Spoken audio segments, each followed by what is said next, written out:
The 911 call cuts off in the middle of screams.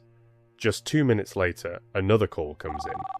A woman with a knife stuck in her back somehow makes it to a neighbor's house and collapses right on the doorstep. She can't explain where she escaped from. Police arrive, but no one knows which house might still have people inside. Officers start going door to door.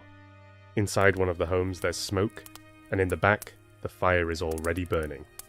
A few minutes later, they find a small child in the yard. They carry him out. He's alive. The child's mother is missing.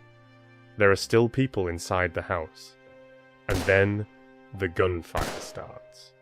Bullets come flying out of the windows toward the officers. Firefighters can't get close. The fire keeps getting stronger. No one knows how many people are inside or who is shooting. The standoff drags on for hours. Then, the door opens. A man walks out of the house, wearing nothing but shorts with his hands in the air.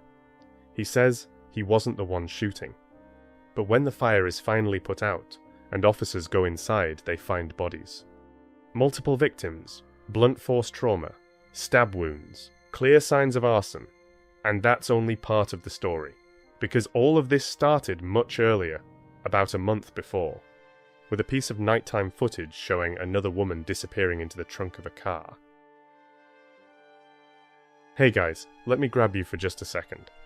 I'm really curious where my audience is watching from, so I'd love for you to drop a comment and tell me what city you're in and what time it is for you right now.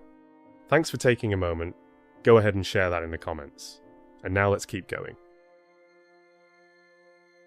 In early June 2022, police in Harper Woods, just northeast of Detroit, received an emergency call from a woman who was being held hostage. I'm being held hostage. You're being held hostage. My house father. My house father, he is trying to kill me. When the officers arrived, they found the street in complete chaos. Grab that baby! Another victim, with a knife still lodged in her back, managed to escape after a brutal attack, but she couldn't say which house she had run from. We're trying to find out what address. What's your address? This house right here. Yeah, there's blood all over the door. I would not see that. Over the next few hours, the chaos only kept getting worse. Oh, shit! House on fire! Move! Let's go! Yes, sir! Yes, sir!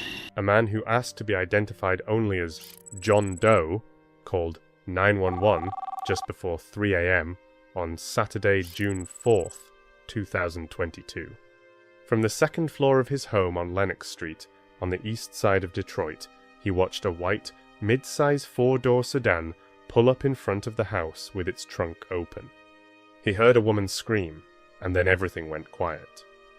Moments before making the call, he recorded video of the car on his phone.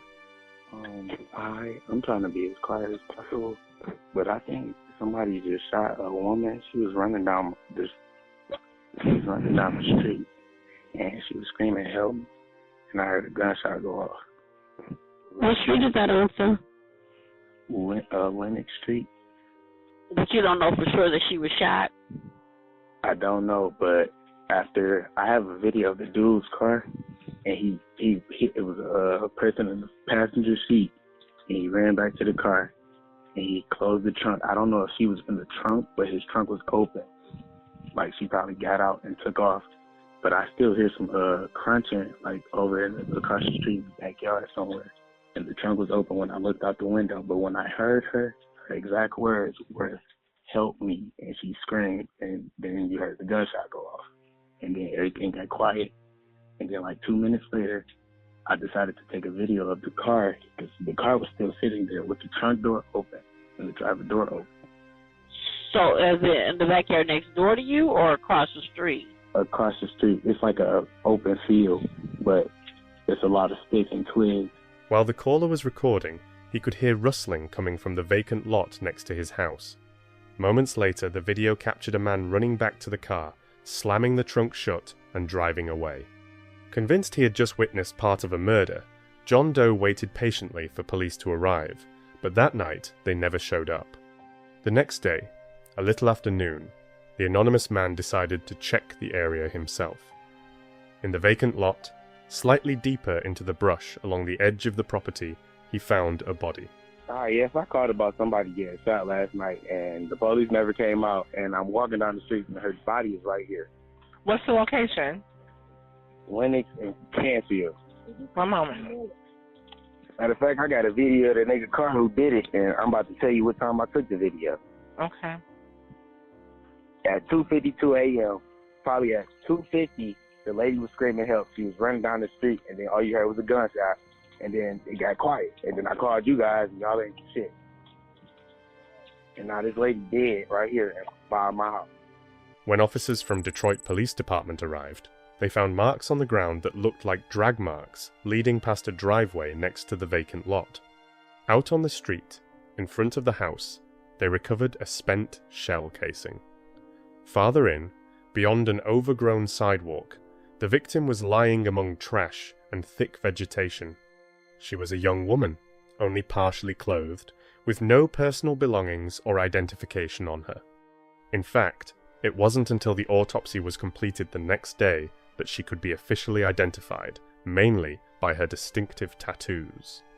24-year-old Natala Morris, known to friends by the nickname Sparkles, had suffered multiple blunt force injuries across different parts of her body. Although a gun had been fired, the autopsy showed she did not die from a gunshot wound. She had been beaten to death. This young, outgoing older sister had no known enemies. News of her brutal killing was not only devastating for her family, it was deeply confusing, leaving them with more questions than answers. She was viciously beaten, left in a field. Someone out there did this to her. She didn't deserve this. Last time I saw her, I hugged her and told her I love her. And my kids was about to graduate, so she was talking about, oh, I'm going to come down to the graduation. Yeah, she died the day before her sisters graduated. They had to go across stage the next day knowing their sister died. I told them, do it for your sister. So they went across stage for her. They did it for her. There were plenty of surveillance cameras on private homes around Lennox Street, but when investigators canvassed the area, they couldn't find a single one that was working properly and had captured what happened around 3 a.m. with a clear view of Natala's killer. The only footage they had was the distant video recorded on John Doe's phone. They also learned that Natala drove a white sedan, similar to the one seen that night on Lennox Street. It turned out her Ford Focus had been set on fire that same night, and a 911 call reporting the blaze came in at around 3:30 a.m. Detroit 911, what's the emergency? The car is already on fire. The white Ford Focus. After firefighters put out the flames, the car was towed to a secure location. On the back seat, only slightly damaged, was a backpack. Inside, investigators found Natala's bank cards and other personal belongings, including her cell phone.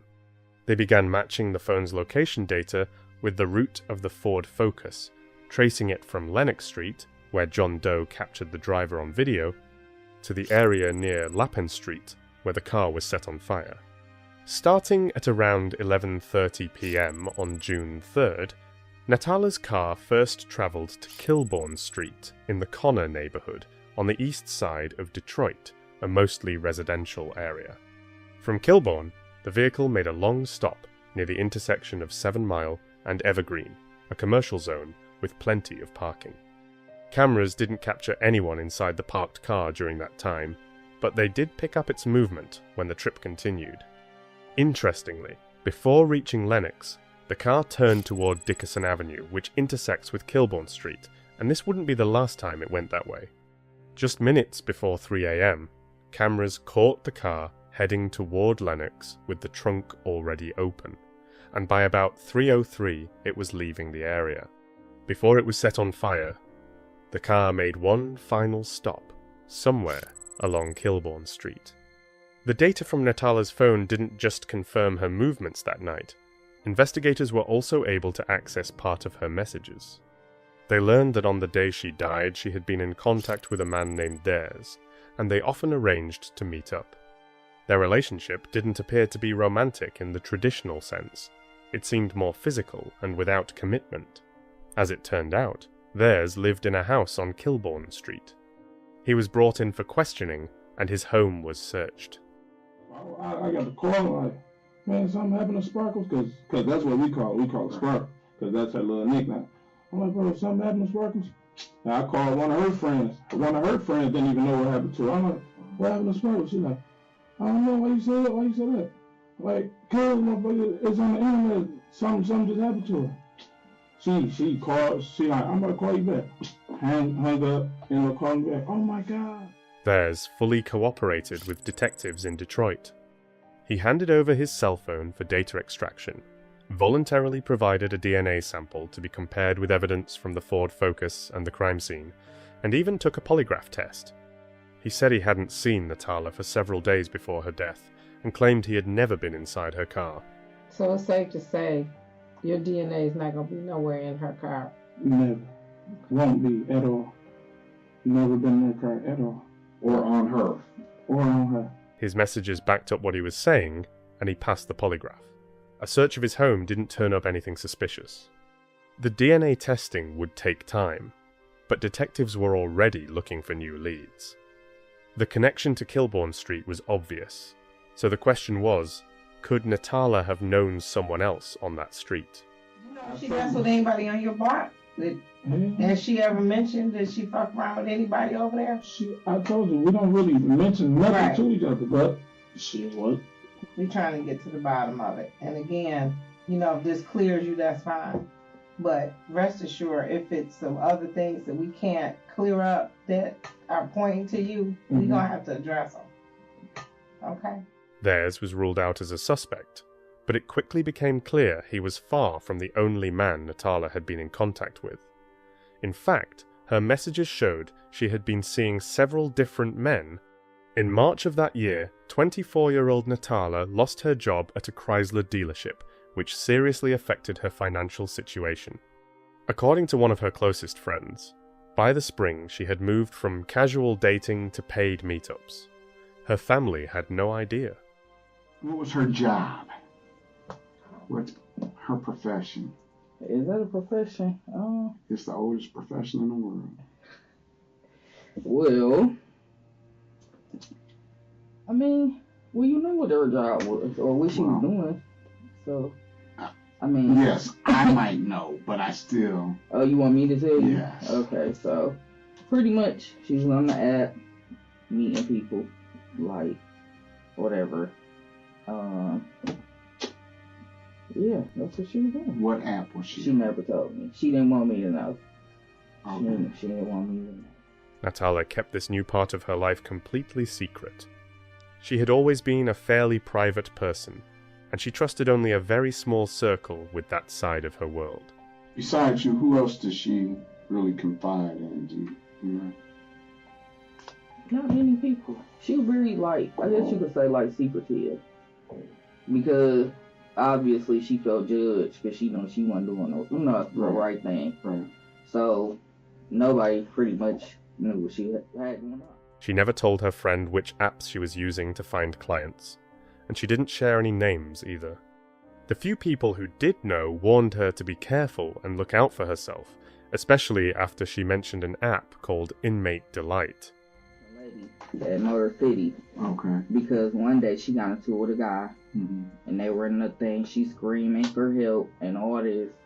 And I'm trying to tell her, you need to stop going out in the middle of the night. Right. Because anything can happen. And how would she communicate with? She told me it was an app called Inmate Delight. I believe that's what she told me. And then... Say that app name again? Inmate Delight. Inmate Delight? Yeah, but I'm not sure, and I kept asking her if that's the name of it. She said, yeah.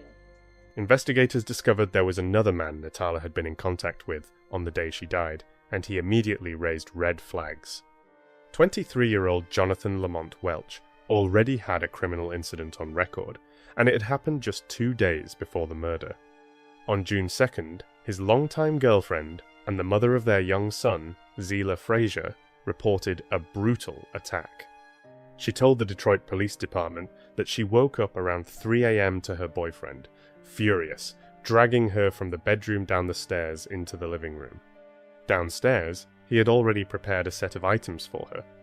There was a gas can, garden shears, an extension cord, a belt, a towel, a metal rod, a drill, and a circular saw.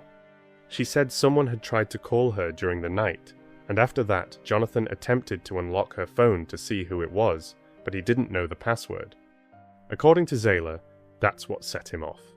A few hours later, she managed to escape the house and call the police. By then, Jonathan had already taken the car keys and fled. He was charged with assault and torture, but officers couldn't locate him.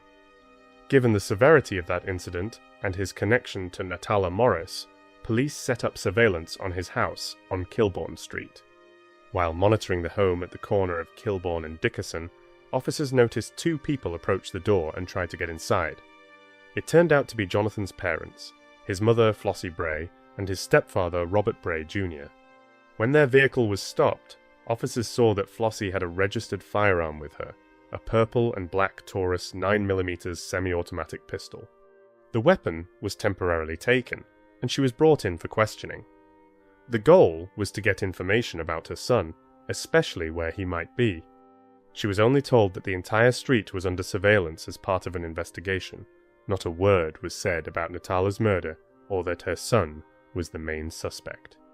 And so far, nobody is not. They told me nothing, just asking me questions. Right. So, like I said, we have a little sting operation going on over there. All right. Mm-hmm. So the sting operation is whoever's over in that area coming off that block, we'll get them if they have any kind of warrants or anything. If they're. But what do getting picked up from my son's house got to do with all of this? So sting operation.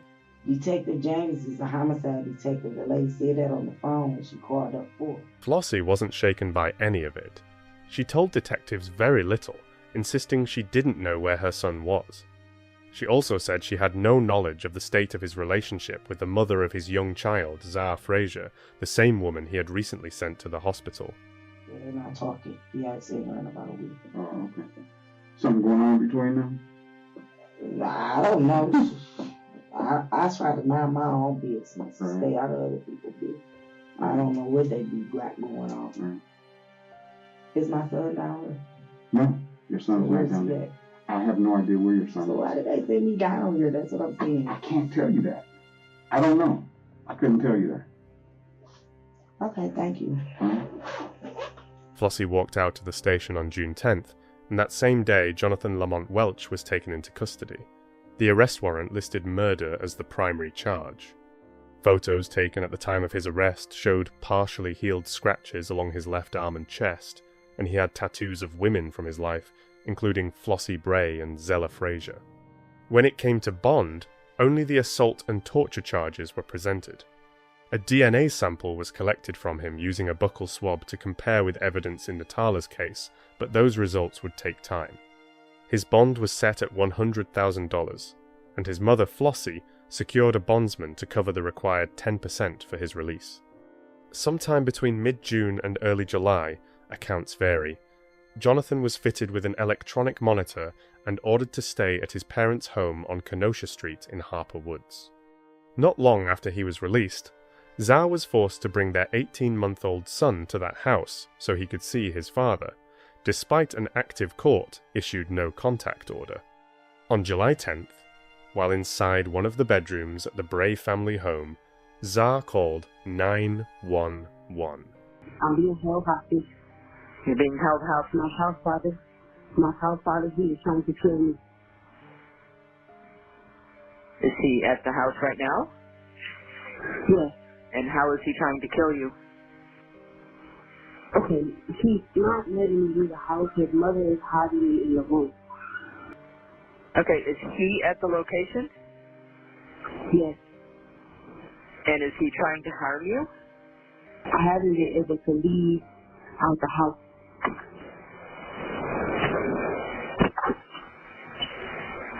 For how long?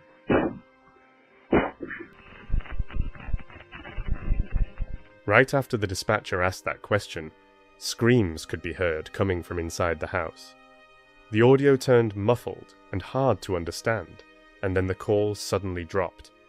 But just 2 minutes later, a second call came in, this time from a neighbour, Flossie Bray, wounded, had made it to his house and collapsed right at the doorway. There was a knife still sticking out of her back. Hey, I need an ambulance ASAP at 20641 Kenosha. I have a woman in my house who was dead of that. Ma'am? Yes, What's your address? back. She's passing out. Okay, all right, I'll have an ambulance on the way. Who did this to you? Who did this to you? Officers arrived at the neighbour's address, and as they approached, they saw Flossie Bray lying on the floor right by the entrance. Or you better step them up. It looks bad. She said her son stabbed her in the back, stabbed the whole family. Where's he at? I don't know, but come here, look. Oh my God. That's what I'm saying. They got to get here. Hurry up. Stabbing the whole family. Where's he at? What house? What house? What house? Come on, baby, stay with me. What house? Come on. Talk to me. Hey, come on. I can't move that Come knife on. because it'll only make it worse. Right, I know she wants me to get the fan on her and get ice water, but I can't move her. I can't let go of her because it'll go right in her back for her. Come on, baby. Where's the guy at? Where's the suspect? Son is stabbing everybody in the house, but we're trying to find out what address. What's your address? Hurry up. No, stay down. Stay down. Look familiar. Yep, just stay there. Flossie could only give fragments of information to the neighbour and the officers, and she couldn't clearly answer the main question, where exactly the attack was happening. The neighbours only knew each other casually and weren't sure who lived where. It wasn't clear which house Flossie had run from, or whether anyone else was still inside in danger. When additional patrol units arrived, they started looking for other neighbours who might be able to point them in the right direction. Come with me. Just don't touch anything, all right? I want you to just look at her face.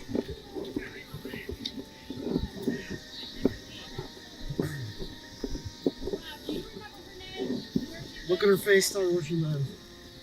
Right there. Where, right here? Greenhouse. This greenhouse? Right there with that, right 206. Okay, there's blood on the door. All right. Flossie was loaded into an ambulance while officers tried to piece together what was happening. They didn't know if the attack was still ongoing, but they suspected it was. It was unclear how many people were still inside the Bray house. Zah, the one who had called 911, still hadn't been found. The only thing they knew for sure was that the day before they had already had contact with Robert Bray Jr. He had been involved in a traffic accident and at the time was facing a charge for drug possession. Son is still over there, and it's a wife, he got a girlfriend, and they got a baby. And it's a man over there. He just had an accident last night. Yeah, we know about the man with the accident. So I think that's the son car right there. So he in the house. Okay. Hey, Matt. Mike. Here's what we got. Yeah.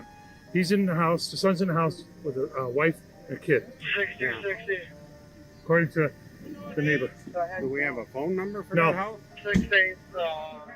Once they learned that both Jonathan Lamont Welch and Robert Bray Jr. were also inside, the officers armed themselves and began surrounding the house.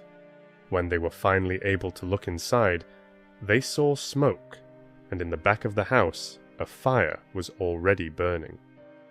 I got movement inside the house. He's setting it on fire. The kitchen's on fire. A few minutes later, from the street, they spotted a child in the backyard. Out of the back. We got a kid come out of the back. House on fire?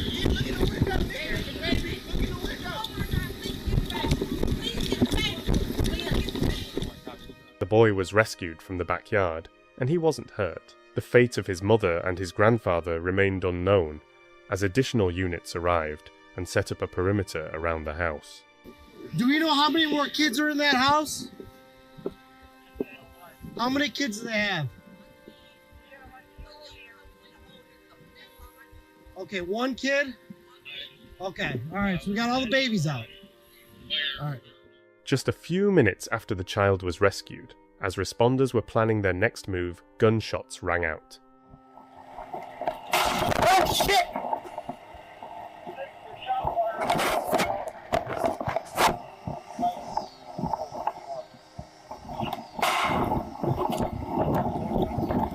Get down! From inside the house, through the front window and another window on the east side, where 2 officers were positioned, about 4 to 5 shots were fired. The gunfire came out of nowhere, cutting through the tense silence and forcing everyone to react instantly. Officers later said that at least 2 of the bullets likely passed right by them and struck a house behind them on the same street, which really showed just how dangerous the situation was for everyone around. Right after that, a special unit from the Wayne County Sheriff's Office was called in immediately. Firefighters were already on scene, but because of the active gunfire and the risk of a possible hostage situation, they couldn't move any closer to the house. They stayed at a safe distance, ready to step in the moment it became possible. At the same time, flames were clearly visible in the back of the house, near the kitchen. The fire was unstable, at times flaring up aggressively and bursting outward in bright flames, then easing off slightly like it was pulling back for a moment. But even during those brief lulls, the smoke kept building, growing thicker and wrapping the house in a heavier and heavier cloud. Throughout the evening, random shots continued to come from inside the house. They weren't constant, but every single one kept the sense of danger alive. No one could predict when the next shot would come, and that uncertainty kept everyone on edge for the entire standoff. Yeah, over there.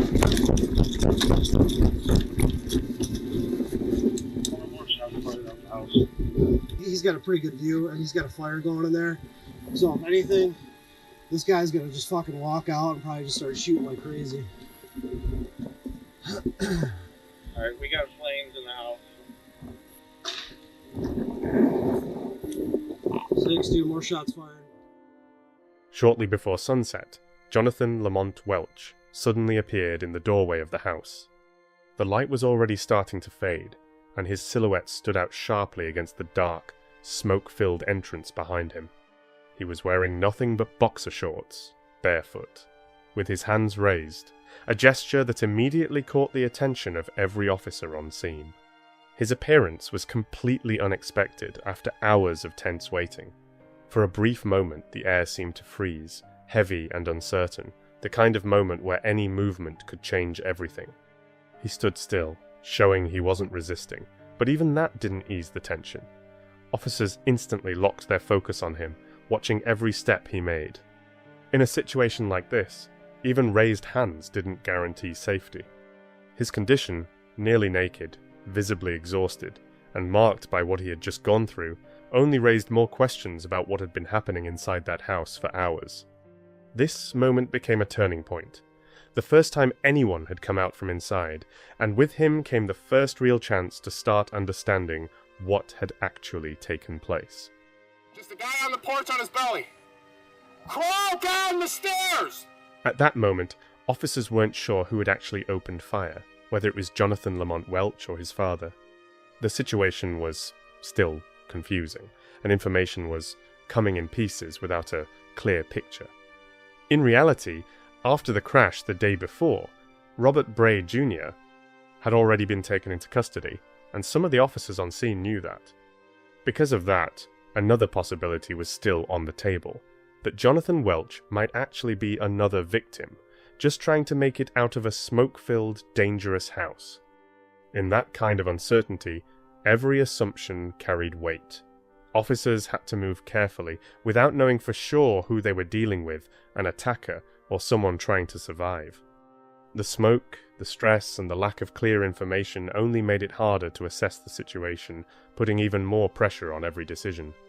What Flossie Bray had said about her son attacking her with a knife wasn't initially treated as confirmed fact. At that point, it was just one of many unverified claims coming out of the chaos. On top of that, the information hadn't reached everyone on scene, the confusion and tension during the long standoff meant it simply didn't get communicated to every officer. As a result, those first hours of the investigation unfolded in a state of real uncertainty, where the full picture hadn't come together yet, and every new detail had the potential to completely change the understanding of what had happened. Crawl into that tree! Yes, crawl into that tree! Yes, keep crawling! Move! Move! Move! Jonathan Lamont Welch slowly and carefully crawled across the yard toward the street. Keep moving. Yes, sir, I'm down. Keep moving. Yes, Keep sir. coming to me. Let's Yes, go. sir. Let's go. Yes, sir. Let's go. Yes, sir. Yep, you're doing a good job, man. Let's go. Yes, sir. Keep coming. Yes, sir. Keep coming. Yes, sir. Keep coming. Yes, sir. Keep coming. Yes, sir. Behind this fire truck. Huh? Behind the fire truck. Let's go. Let's go. Yes, sir. We just want to help you, man. Keep coming. Let's go. Let's go. No, You got a gun on you? No, sir. No? No, sir. Cuff him. Cuff him, sir. Cuff him. Cuff him. Don't make a move. Do not reach for anything in your fucking pocket. No crazy I will shit. shoot you. He cuffed me. I'm not doing nothing. Don't resist me. Head down. He cuffed me, officer. He cuffed me. Who else is in that house? Who else is in that house? Father and girlfriend. Your father and girlfriend? Who's got the gun? I don't got a gun, sir. Fire, fire, shut up. Go ahead, sir. I was talking to him. I'm sorry, man. When Jonathan Lamont Welch was securely taken into custody, he suddenly made a statement that immediately caught the officer's attention. He said the gun was with his father, who was still inside the house. Those words came after he was already under control, and they only added to the tension on scene. Officers couldn't ignore that kind of information, because even though it seemed like the active phase of the standoff might be over, the risk was still very real. Any mention of a weapon inside meant the situation could still turn dangerous at any moment. His statement created even more uncertainty. Law enforcement had to factor it in while deciding their next steps and reassessing the level of threat. Even after the arrest, the atmosphere stayed tense because there could still be people inside, and every new detail had the potential to change how everything unfolded. The house. Girlfriend and stepfather. So the guy arrested last night for heroin? Yeah, that was him. Who's got the gun in there? Yeah, that was arrested for heroin. Okay. What's his problem? I don't know. Okay. Is his name? What's his name again? Robert Gray. Yeah, Robert Gray. Yes, What's his deal right now? I don't know. Is there any more babies in there? No, I got one son. All adults? Yes, I got one son. Is he out? Is my son out? The baby, right? Yes. Yeah, he's out. We got the son. All right. You're fine, man. You participated. I appreciate it. He was placed in handcuffs and immediately escorted to the hospital under guard for smoke inhalation. He just crawled out of the house. I don't know, suspect or not. If there's anybody else in there. He just said it was the father, that old guy that we got. I'm pushing 160 on the heart right now. I can't believe it. I went up and grabbed that kid. And I think that's what's going through my head right now. He could have fucking popped me.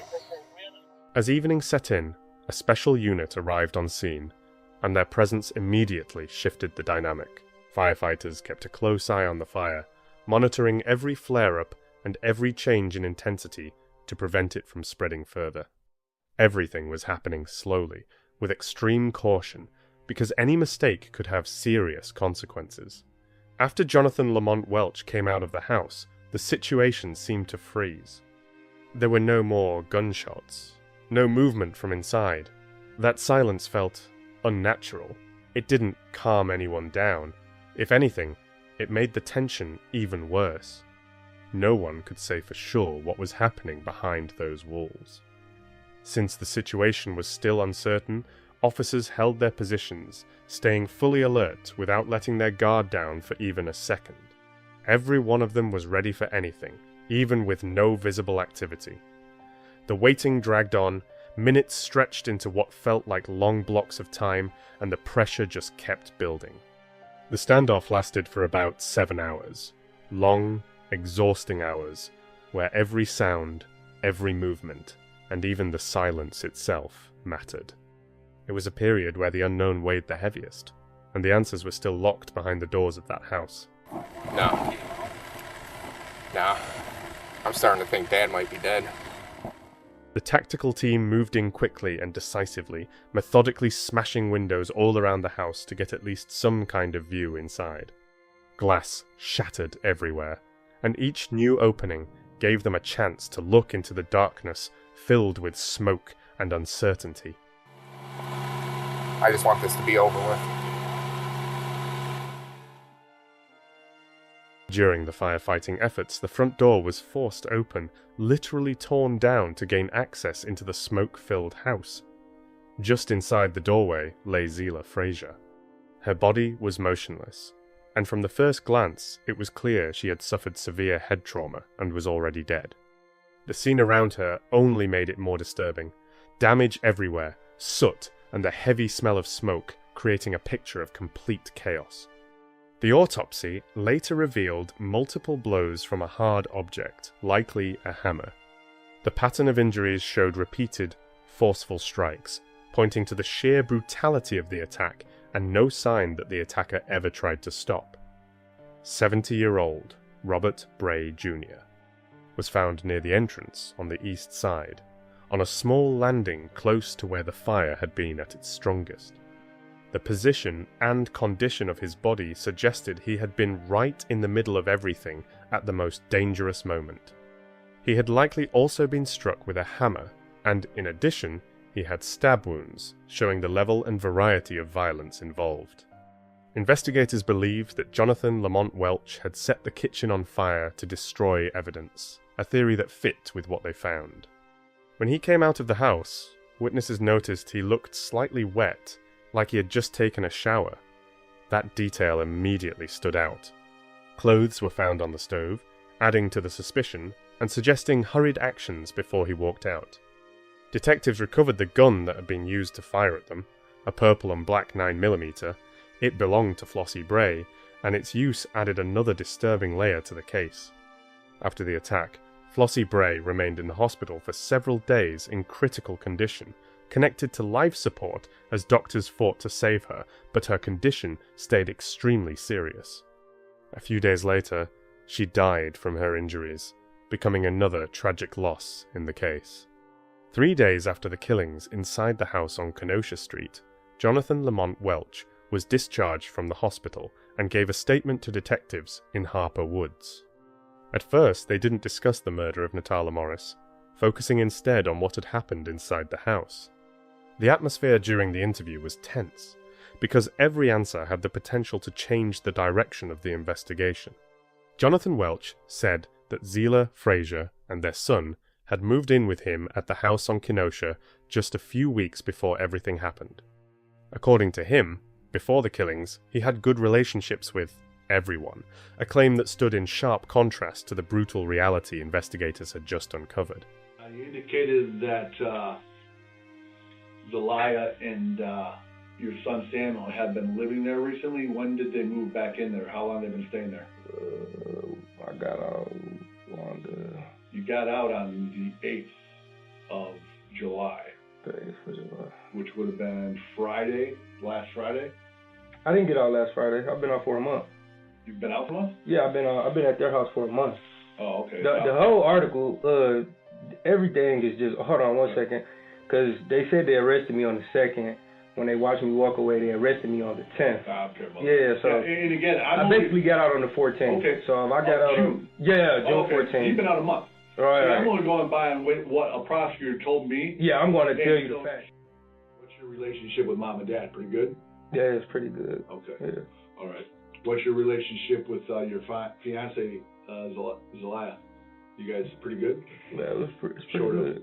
So whatever did or didn't happen a month ago, you guys kind of patched that up? Right, okay, correct. Good. Jonathan Lamont Welch gave a strange and highly inconsistent account of what happened inside his parents' house on the day of the attack. His story came across as fragmented and unclear, like the details just didn't come together into a single logical sequence.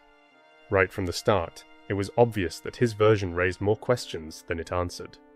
He tried to explain everything at once, talking about the use of different weapons, a knife, a hammer, and a gun, but he couldn't clearly describe how or in what order any of it was actually used.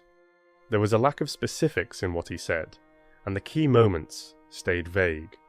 At one point, he casually mentioned that he had taken a shower shortly before everything happened, a detail that felt out of place given the situation, and only made his story seem more off.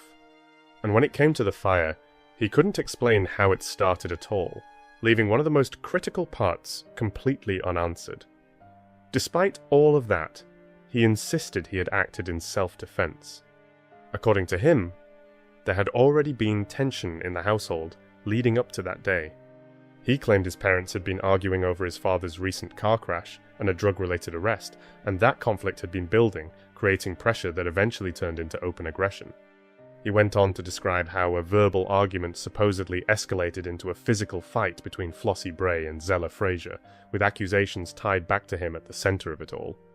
The atmosphere, as he described it, became explosive. Emotions spiraled out of control, and the situation escalated fast. He said that after getting out of the shower, he stepped in, and that's when everything completely broke down.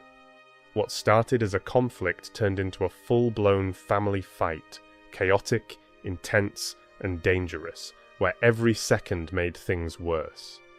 And according to him, that moment was the point where everything began to spiral beyond control. Hit me again in my arm with the hammer. I thought you just said he had a gun. No, he had a gun. He did have a gun. When he pulled the trigger, the gun didn't go off. So when the gun didn't go off, he hit me in my arm with the hammer. When he hit me in my arm... So did he have a gun in one hand and the hammer in the other one? Yes, correct. Okay. So he hit me in my arm. What kind of hammer was it? I don't know the specific hammer. I'm in the bathroom. Mm-hmm. When I'm in the bathroom, when I scoop his leg and I hit him, we both fall. We fall on top of each other. I hit him again. Once I hit him, that's when I'm crawling out the bathroom. I feel the smoke. So now when I crawl out the bathroom, I'm crawling towards the front door. Okay. How did this fire start in the house? I don't know how the fire started. I was just coming back to consciousness. I don't know how the fire started or anything about the fire. Jonathan Lamont Welch's version of events only partially matched the physical evidence collected at the scene. There were gaps in his story that became more obvious the closer investigators compared it to the case files. What stood out the most was that he couldn't clearly explain the multiple and varied injuries suffered by his family members. The nature and severity of those injuries simply didn't fit the picture he was trying to present.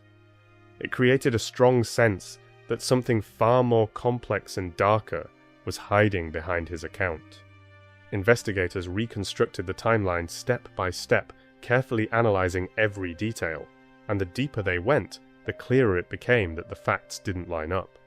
Each new finding only raised more doubt about the truth of his statements and highlighted the growing gap between what he said and what the evidence actually showed. It was determined that the fire had been set intentionally. That conclusion wasn't based only on expert analysis, but also on direct observation. Multiple officers had seen how unstable the fire was, flaring up suddenly and spreading, then dropping off just as quickly, almost like it was being controlled. They watched it from a distance, unable to intervene right away, and every one of those shifts reinforced the suspicion that this wasn't accidental, it was deliberate. Taken together, these details formed a complete but deeply disturbing picture, a story where the evidence steadily broke down the official version and revealed a much darker reality underneath. Your rendition of what happened, Jonathan, and I'm only stating this based on what Zelaya said to us via 911, because she was able to call 911, and your mom said to us specifically when we arrived, and to include me, I was one of the first ones to arrive. Okay, so Zelaya calls 911 and indicates that she was hiding in a bedroom and can't leave, that your mom was protecting her from you, and you were trying to kill her, and you had a knife. How my mama protecting her from me and my mama got a licensed gun? Right, but that don't make sense. Analyzing the evidence we recovered from the house. You know, for instance, your mom's gun, the knife, the hammer, the lighters, and all those items I just told you about, Jonathan, the knife that we got out of your mom's back, the purple and black gun, the hammer, and the lighters that we recovered from the living room, Every one of those items, Jonathan, has your DNA on them. Every one of them. Jonathan Lamont Welch was formally charged with 3 counts of first-degree murder, a major turning point in the case that made it clear just how serious and uncompromising the investigators' conclusions had become. Then, on August 2nd, the DNA results in the case of Natala Morris came back, and they were decisive. A match was confirmed. His DNA was found in 2 critical places: inside the Ford Focus, linked to the case, and directly on the victim's body. That evidence significantly strengthened the prosecution and left very little room for alternative explanations. After that, a 4th murder charge was added against him. The situation was escalating quickly, and the body of evidence kept growing, forming a more complete and deeply troubling picture of what had happened. This was on top of the existing charges of attempted murder tied to the incident where he fired a handgun belonging to his mother at 2 police officers, an act that further underscored the danger of the situation and the urgency of the response. On November 1st, 2023, Jonathan Welch pleaded guilty. The court brought this part of the case to a close, sentencing him to between 45 and 70 years in prison, marking the final chapter in a long and intense legal battle that left behind a heavy and disturbing aftermath. He held her hostage for hours. He did torture. My sister was fully naked when she ran out the house and ran to a nearby neighbor house to get help. How do you let somebody out that did that to somebody? How do you let them out? And she was ready for her new beginning, because she was talking about the future a lot. You ever seen him before, prior to all of this? No, it honestly kind of doesn't really make any sense how they have any connection whatsoever. So did he deserve a bond? No, especially that low. It's absurd. I'm honestly speechless. Definitely needs to become a big major thing, because this happens all the time, you know. So much could have been prevented if they would have really looked at the bigger picture. You're a threat to the community. She was the oldest sibling of the 7 of us. She was loving, the most kindest soul you could ever meet. Like, she had drive, and she was all about... This was a truly tragic and deeply disturbing case involving Natala Morris, Zela Frazier, as well as Flossie Bray and Robert Bray Jr. From the very beginning, the story surrounding these names carried a sense of tension and inevitability. It brings together several lives that became intertwined under circumstances that ended in tragedy. Each of these names represents a separate story, a different role in events that left behind difficult questions and a lasting sense of loss. This was not an ordinary case. It immediately stood out because of its complexity and emotional weight. Even mentioning these people sets the tone for the entire story, dark, tense, and filled with a heavy sense of drama. 2 shots rang out. At first, there was a burst of 8 or maybe 10 shots. Then everything went quiet for about 10 minutes. And then a few more shots. When it was all over, 2 teenagers were lying side by side in the bushes near Buckhorn Road, 14-year-old Lyric Woods and 18-year-old Devon Clark. They had both been shot multiple times. Investigators found 13 shell casings at the scene, 3 where the shooting began, 5 along the path, and 4 more where they were finished off. Detectives believe they were trying to run. Lyric had been hit 7 times, Devon 6. His body had likely been dragged and placed next to hers. The weapon was never found. Their phones were gone. Just a few hours earlier, Lyric had quietly slipped out of her house while her parents were asleep. She left behind a message. Turn off your headlights when you pull up. That same night, Devon was looking for a ride. In a group chat, he posted that he was offering free buns in exchange for a lift. He got what he wanted. At 1:45 a.m. Their phones are moving together toward Buckhorn Road. At 2:20 a.m., a camera captures a car at a gas station, and there's only one person behind the wheel. Later, a witness will say he heard a confession, and according to him, it all started with a conflict. In the early morning hours of September 17th, 2022, 14-year-old Lyric Woods quietly slipped out of her house and stepped outside. Her parents were asleep inside, completely unaware of the plans she had kept to herself. By the next morning, Lyric wasn't in her bed, and she never came back home. By midday, ATV riders on a rural road near the county line made a horrifying discovery.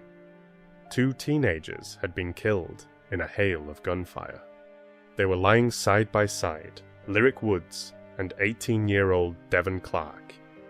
It wasn't clear how they even knew each other, and neither of them had a phone on them. But later on, the contents of their private messages would become the key to solving their murders. Even though most of the conversation had been deleted, the pieces that remained revealed a complicated plan and ultimately led investigators to the suspected killer. Shortly before 3 p.m. on Sunday, September 18th, 2022, 2 ATV riders in Effin, North Carolina, made a horrifying discovery. Near Buckhorn Road, right along the line between Orange and Alamance counties, they found 2 bodies, a male and a female. They were lying on their backs, side by side, their arms spread out. What we have found is we've actually discovered 2 dead bodies. They're just laying around the side of the road. It was a wooded area near the road, running along a power line where regular traffic almost never goes. Orange County Sheriff's deputies determined that both victims had suffered multiple gunshot wounds. It was a brutal and relentless attack. Local residents later said they had heard gunshots early that Saturday morning on the 17th. And I heard about close to 10 shots going off like an automatic gun, and then I paused for a little bit, and then 5 more shots went off. In the bushes lay 14-year-old Lyric Woods, a freshman at Cedar Ridge High School in Hillsboro, dead. Right next to her was 18-year-old Devon Clark, a standout player on the football and basketball teams at Eastern Alamance High School. Both teenagers had been reported missing that same weekend, and finding them in this horrific scene was the worst possible outcome. Tell me it's not her. And he just got out of the Tahoe and hugged me and was just like, I'm so sorry. We completely fell to the ground. I knew then that my baby was never coming home again. It's awful already to lose her, but to think of how it was, and that she was scared. Was she crying for us? You know, was she... 14-year-old Lyric Woods loved to laugh. She was really into volleyball and loved joking around with her friends. She sang and danced, but more than anything, people remember her smiling, just genuinely happy. No, she's brave, but she's trapped inside. Scared to talk, but she don't know why. Lyric was a big sister to Govia and 4 more siblings. Her family said she never met a stranger and was loved by everyone around her. They remember her as a beautiful soul, inside and out. Some of her favourite things were her eyelash curler and her Air Jordans, but more than anything, she loved her family. Okay guys, so I'm about to surprise my dad. He just walked in the restaurant, and I actually can't get out of the car. Oh my god, I can't get out of the car. Just kidding. Happy birthday! Baby girl! I didn't know you already signed it. I cannot believe you thought I forgot your birthday. I definitely would not forget your birthday. We went to go Exactly how Lyric met and became friends with 18-year-old Devon Clark remains unclear. He was a teenage athlete from nearby Mebany, a senior at Eastern Alamance, where he stood out as a top wide receiver. Second half action, the pass from Hunter Douglas. He's going to find Devon Clark. There he is down the sideline, and see you later. Clark's going to take it in with an E8 touchdown. Devon wasn't just known for sports. He loved music and would often set up rap and studio sessions with his friends. He spent a lot of time riding bikes and ATVs, and that's exactly how the community chose to honor him in the days after his tragic death. He loved to ride 4-wheelers and dirt bikes. It was always something he loved to do with all his other friends and stuff like that. So this is how we're gonna, memorialize him and, respect him today. It was just unnecessary. It was tragic, uncalled for. evil. I mean, we're talking about a kid. These kids, these were kids. These are babies. Two families got to go to bed without their kids tonight. And that's the most sickening things I've ever seen. After the double murder, the families and the community were overwhelmed not just with grief, but with anger and confusion. It wasn't clear how Devon and Lyric ended up together late at night on a rural road. The biggest question, of course, was how they got there, and who else was with them. He was an athletic person. He was a good person. He was a good friend. He had a good heart, but he never hurt nobody. And for him to get done like this is I have to have answers. Where's the other person? Who's the person that picked either one of them up? Who is the person or people that dropped them off? The crime scene near Buckhorn Road offered some key clues about what happened in the final moments of the teenagers' lives. Their injuries and the way their bodies were positioned turned out to be critical in reconstructing the sequence of events. In total, investigators found 13 shell casings spread across 3 separate areas, and that matched the number of gunshot wounds on the 2 teens. Lyric had been shot 7 times, twice in the front, once in her left arm, and again in the shoulder, almost as if she had tried to turn away from the direction of the gunfire. Then she was hit in the back and shot 2 more times at close range. Devon's injuries followed a similar pattern, first to the front, including his right shoulder, and then to the back, 6 wounds in total. The first cluster had 3 casings, and investigators believe those were the initial shots fired while the shooter was facing them. The second group, 5 casings, was found along a path, likely fired during a chase. Devon and Lyric were almost certainly running for their lives. The final 4 casings were found near where their bodies were discovered. Those were the last shots, fired after they were no longer fleeing. Witnesses who heard the gunfire said it came in 2 stages, with about a 10-minute gap in between. First, they heard roughly 8 to 10 shots, then a long pause, and after that, another 3 to 5 shots. That timeline lines up with the physical evidence, and supports the idea that the initial attack near the first casings turned into a pursuit, and then ended with those final shots, possibly even excessive, delivered at the end. Even though they were found lying next to each other, there were signs that Devon had been moved and placed beside Lyric. His pants were pulled down to his thighs, and there was visible dirt on his chest and the front of his legs, suggesting he had been dragged to where he was found and then turned over. The murder weapon was never recovered. Devon's father, Dexter, reported him missing on the morning of Sunday, September 18th, just a few hours before his body was found. The 18-year-old still lived at home, but had been growing more independent. At first, his father thought he was out with friends, but when Saturday turned into Sunday with no word from him, and his friends couldn't reach him either, he filed a missing person report. That wasn't the only thing Dexter reported. His Canic 9mm handgun, grey and green, was also missing, along with about 23 rounds of Remington 9mm ammunition. Investigators later determined that those rounds matched the casings found at the scene. It appeared that Devon may have taken the weapon that was ultimately used to kill him. Devon's phone, along with his other personal belongings and the backpack he usually carried, were also missing. Still, investigators were able to recover data from his devices through Verizon Wireless. Most of his communication had been happening on Snapchat, an app that automatically deletes message history unless it's saved manually.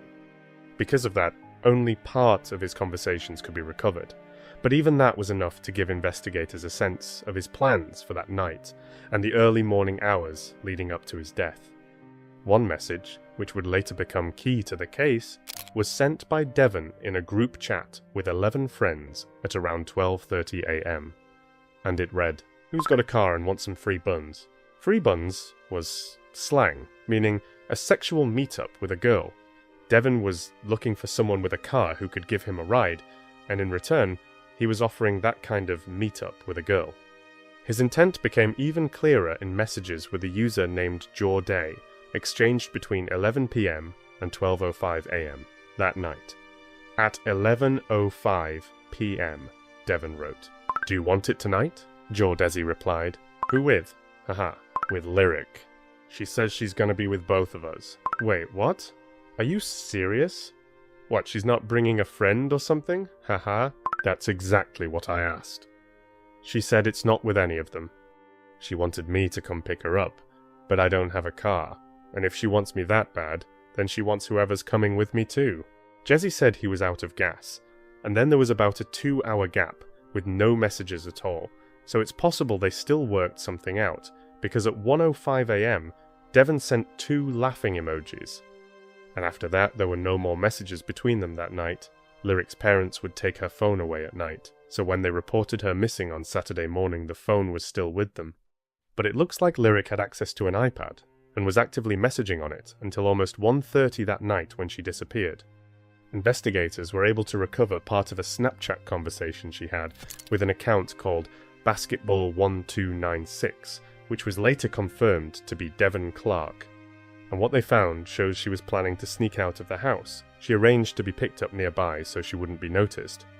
Starting at 1:21, she sent Devon her address, and then a screenshot with the exact spot marked where he should pull up, and about a minute later she wrote, "Park over there, somewhere off to the side." Then she added a few more instructions so they wouldn't be seen. "Turn your headlights off when you pull up until I get in the car." This was the last message from Lyric that investigators were able to access, and in none of her messages was there any sign that she agreed to the arrangement Devon had offered his friend in exchange for a ride.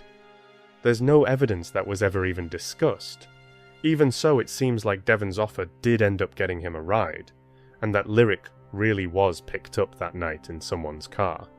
In the days after the bodies were found, both Lyric's and Devon's families reached out to the public asking for any information that could help the investigation.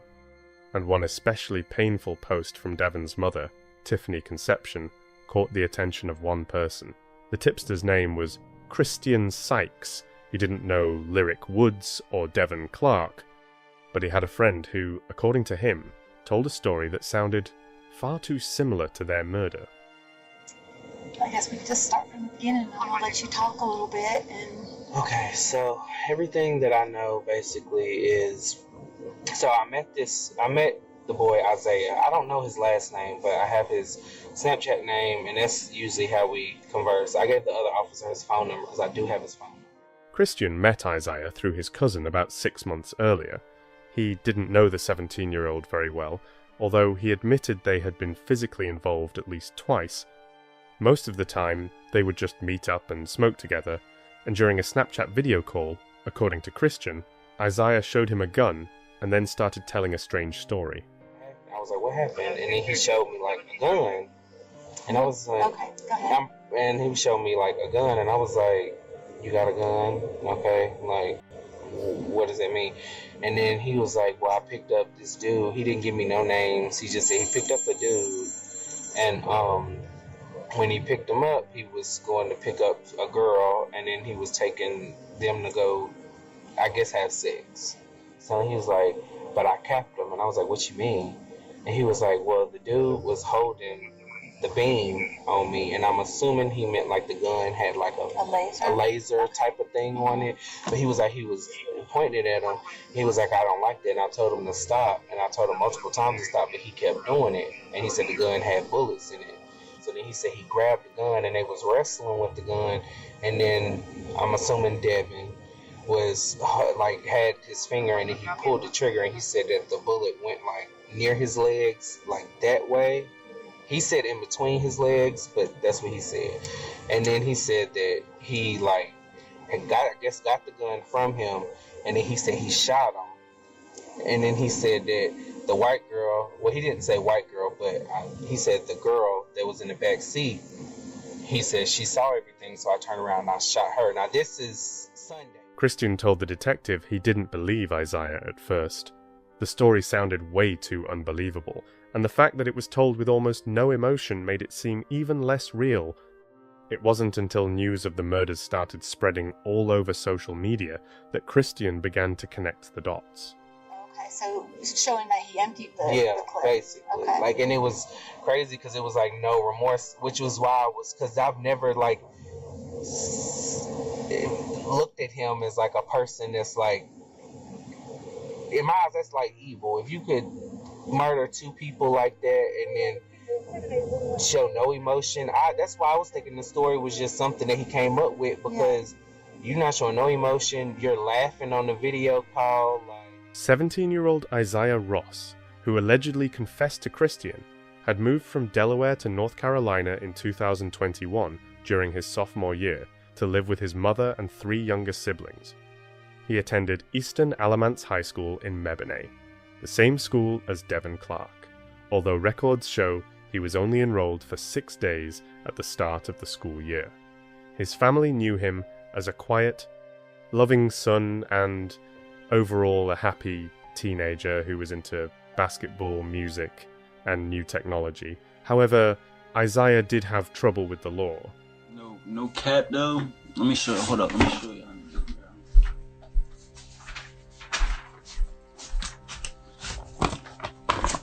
Gave me 5 charges, man. After Christian went to the police, data from Isaiah Ross's phone was also seized. Investigators determined that on the night of the murders, he left his home and drove to Devin Clark's house. From there, they picked up Lyric Woods and headed toward Buckhorn Road. Both Isaiah's and Devin's devices were moving together toward the crime scene between 1:45 a.m. and 2:14 a.m. From the scene, Isaiah appears to have driven to the nearest gas station, driving his mother's white GMC Sierra. He was caught on surveillance cameras at a gas station in Mebane, about 2 miles from the scene, around 2:20 a.m. He was alone. The cameras show Isaiah getting out of the vehicle and walking toward the store. He was wearing a patterned jacket over a black zip-up hoodie, and the tips of his hair were dyed blonde. After that, he returned to the Sierra and drove back in the direction of Buckhorn Road. Data from his phone showed he was heading back toward the crime scene again, before eventually going home. In the days after the murders, Isaiah got into an argument with his mother over damage to the fender of her white GMC Sierra, and he was kicked out of the house, with help from his stepfather, a man named Antoine Bryant. He bought a bus ticket and travelled to Delaware.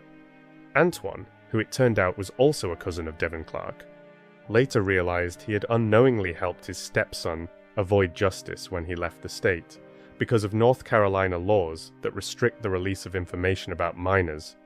Isaiah's identity was not made public even after he was charged with 2 counts of murder and could not be located. He was eventually arrested on October 2nd in Delaware, and the next day he was formally charged with 2 counts of first-degree murder. The 17-year-old was tried as an adult. So at this point, personnel with the Sheriff's Office have concluded their investigation, and the case has been turned over to the District Attorney's Office for prosecution. We have some theories and we have some evidence, but we can't speculate as to motive at this time. And another important thing to forecast is, I don't know that we'll know in this case, or that we will find out collectively. Unfortunately, a lot of times cases go all the way through the court system and even get convicted. But if evidence convicts and the defendant does not speak, we don't always know the motive. And that may very well be what happens in this case. It may not be made public. Isaiah Ross maintained that he was innocent, claiming self-defense. He planned to argue that it was Devin Clark who shot Lyric Woods, not him, and according to his version, after that Devin turned the gun on him, a struggle broke out between them, and only out of fear for his own life did he shoot Devin. Prosecutors didn't believe that account, and continued to pursue 2 charges of first-degree murder. However, just before trial, in January 2026, they offered Isaiah a plea deal, reducing the charges to second-degree murder on both counts. If he accepted, he would have faced between 20 and 25 years in prison for each killing. But if convicted by a jury, he was looking at life in prison for both. He immediately and firmly rejected the offer. There were no further negotiations. Isaiah Ross wanted a trial.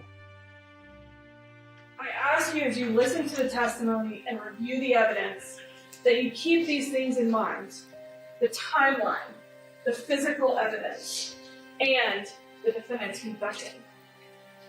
And when you've heard it all, when the truth is laid bare in front of you, I will ask you to hold the defendant accountable.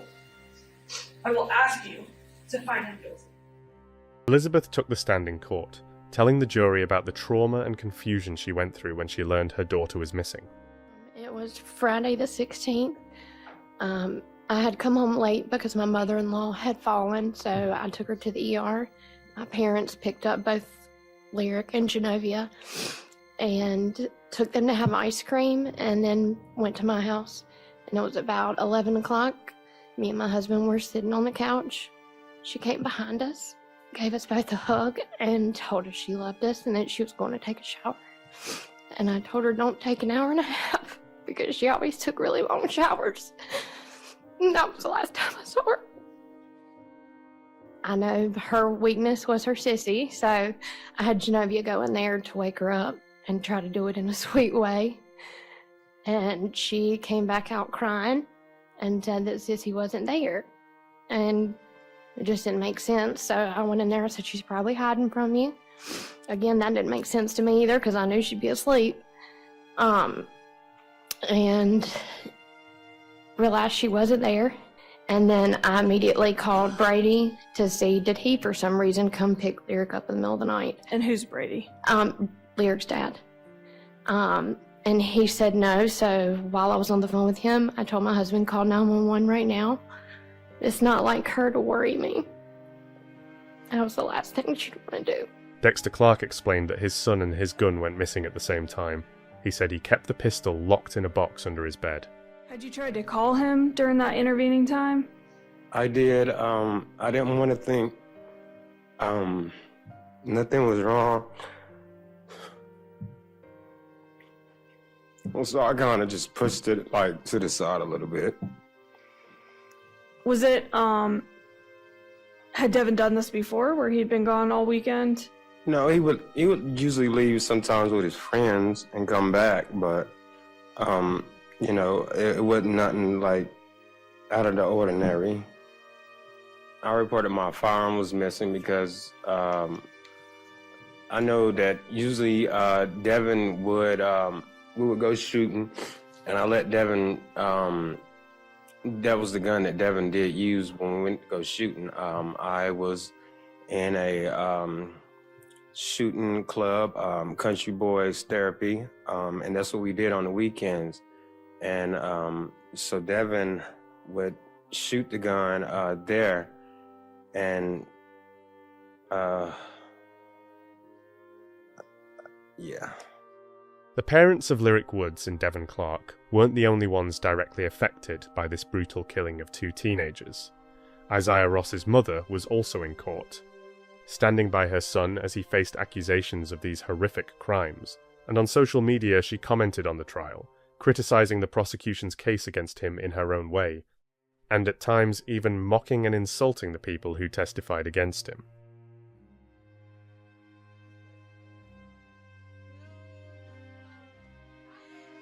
Damn, I said sorry to, Devin's mom and her little ugly ass ragamuffin looking ass bitches came like, ugh. But this country boy therapy, so that's what we do, country boy therapy.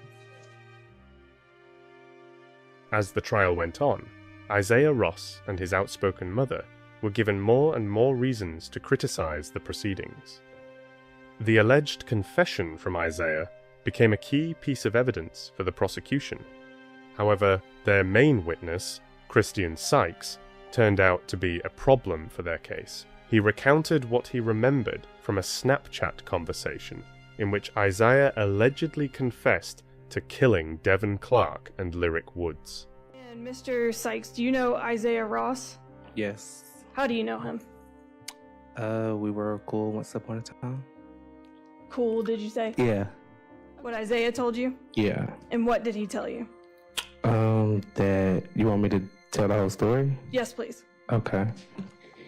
Well, he told me that he was going to hang out, that he hung out with somebody, and they were going to. Do you want me to say it off? Like, Okay. It's been said before, probably. All right. Well, he said that they were going to that they went to on a white girl. When they got there, they were hanging out and stuff, and somehow or another, the other boy had a gun, and he was like playing with the beam and pointing it on him, and he told him to stop, and he did it again, and he told him to stop, and he said the third time he went for the gun. They wrestled for the gun, and I don't remember exactly if he said the gun went off, but I do know he said that he shot them and dumped the bodies. And then, yeah, that's pretty much it. 4 years had passed since those events, and the alleged confession, which could explain some of the inconsistencies in the details Christian Sykes shared with the jury. At the same time, he spoke with confidence about certain things that were clearly not true. Whether he had been misled or simply remembered the details incorrectly was ultimately up to the jury to decide. The first and most significant mistake was the location where, according to him, the shooting had taken place. Did he give you any indication of where they were when In the this car. happened? In the car. He did say Eflin. I do remember that, but just in the car. I really wasn't trying to ask too many questions because honestly and truthfully, I didn't believe it. It just sounded crazy. There was no evidence, no blood spatter, no DNA, no shell casings, nothing from forensics to suggest that Isaiah Ross, Devin Clark, or Lyric Woods were inside a vehicle when the shooting happened. On the contrary, there was substantial physical evidence showing the events unfolded near the bushes and along a trail. And beyond those inconsistencies, Christian Sykes also said that the gun Isaiah showed during the video call was black, not grey and green as described by Dexter Clark. Another thing that you testified to was that you saw the firearm and that it was black. Do you recall that? I saw a firearm that was black on video. I don't know if it was that one because I was not there. Okay, thank you. So you saw a firearm and it was black? Yes. His recollection of his mother's white GMC Terrain that Isaiah Ross was driving that night was also inconsistent and confusing. You said that the vehicle that his mom had was black. Do you recall hearing that? Yeah. Okay, and you remember kind of seeing her car there and... Not there. I just remember seeing her pick him up and her car was black. Most people don't. They have one car, so... And was the idea that this event took place in the car, was that actually said or was that also alluded to? Well, if he said he shot somebody and then turns around and shoots somebody, you can't turn around unless you're in a car, right? That's just what I'm assuming.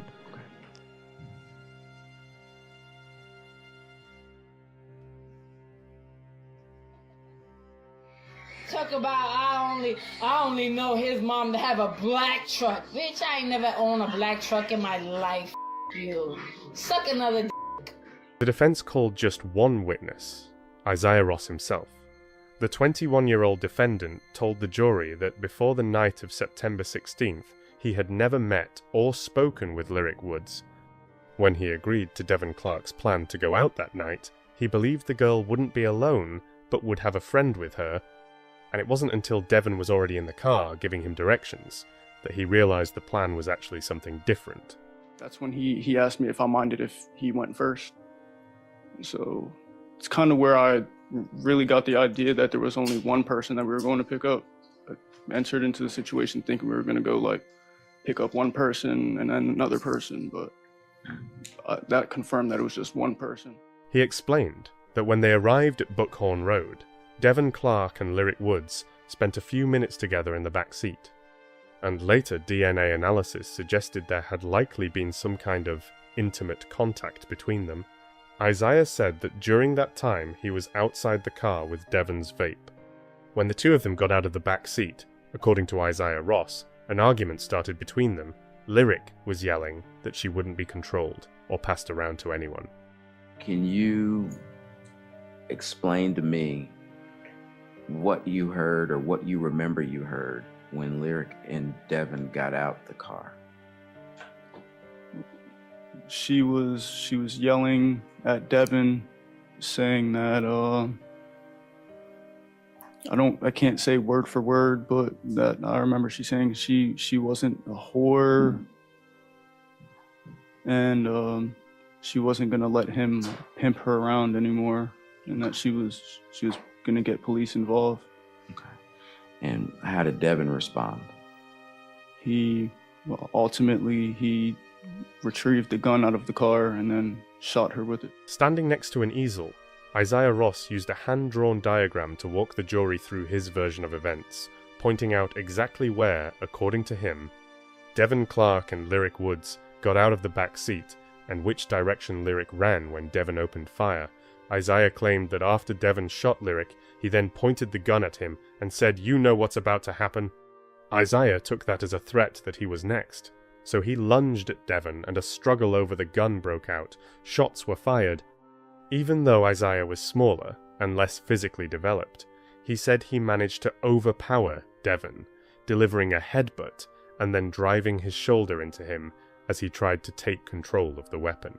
I remember being hit somewhere in this area, like a punch. Now, if you're pointing to an area, that would be what part of your body?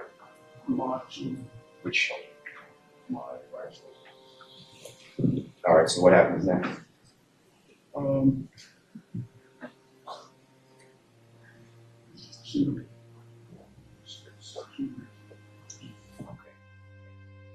When it was all over, Isaiah Ross said he panicked, he used a jacket and his black zip-up hoodie to drag Devin Clark off the road so a car wouldn't run him over, and he insisted he never turned the body over. Since the tank was almost empty, he stopped at a gas station, then went back to the scene of the shooting to retrieve his black hoodie that he said he had accidentally left behind. I had trouble finding it, but I had left my Under Armour hoodie there. Well, not really a hoodie, it was a quarter zip, but I had left it there and I was just going back to grab it.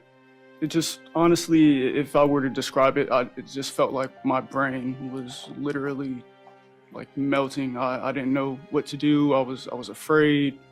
Honestly, I just wanted to go home, and that seemed like the answer to all of my problems at the time. So I just went home.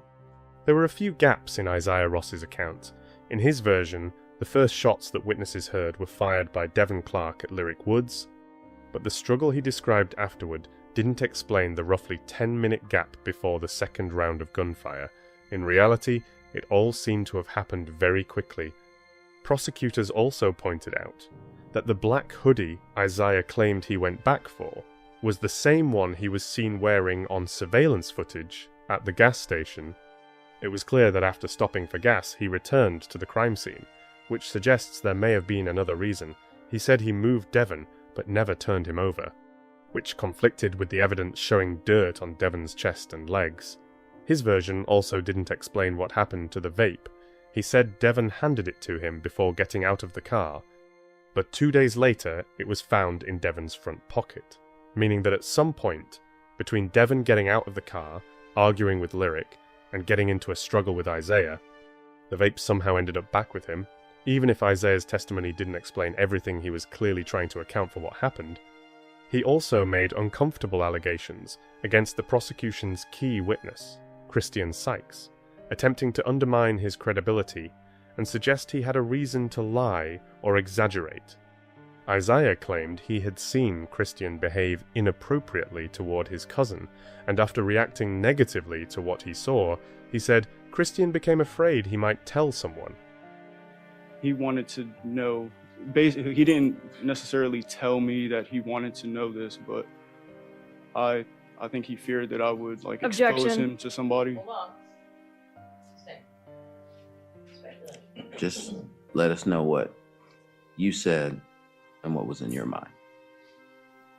What was in my mind was that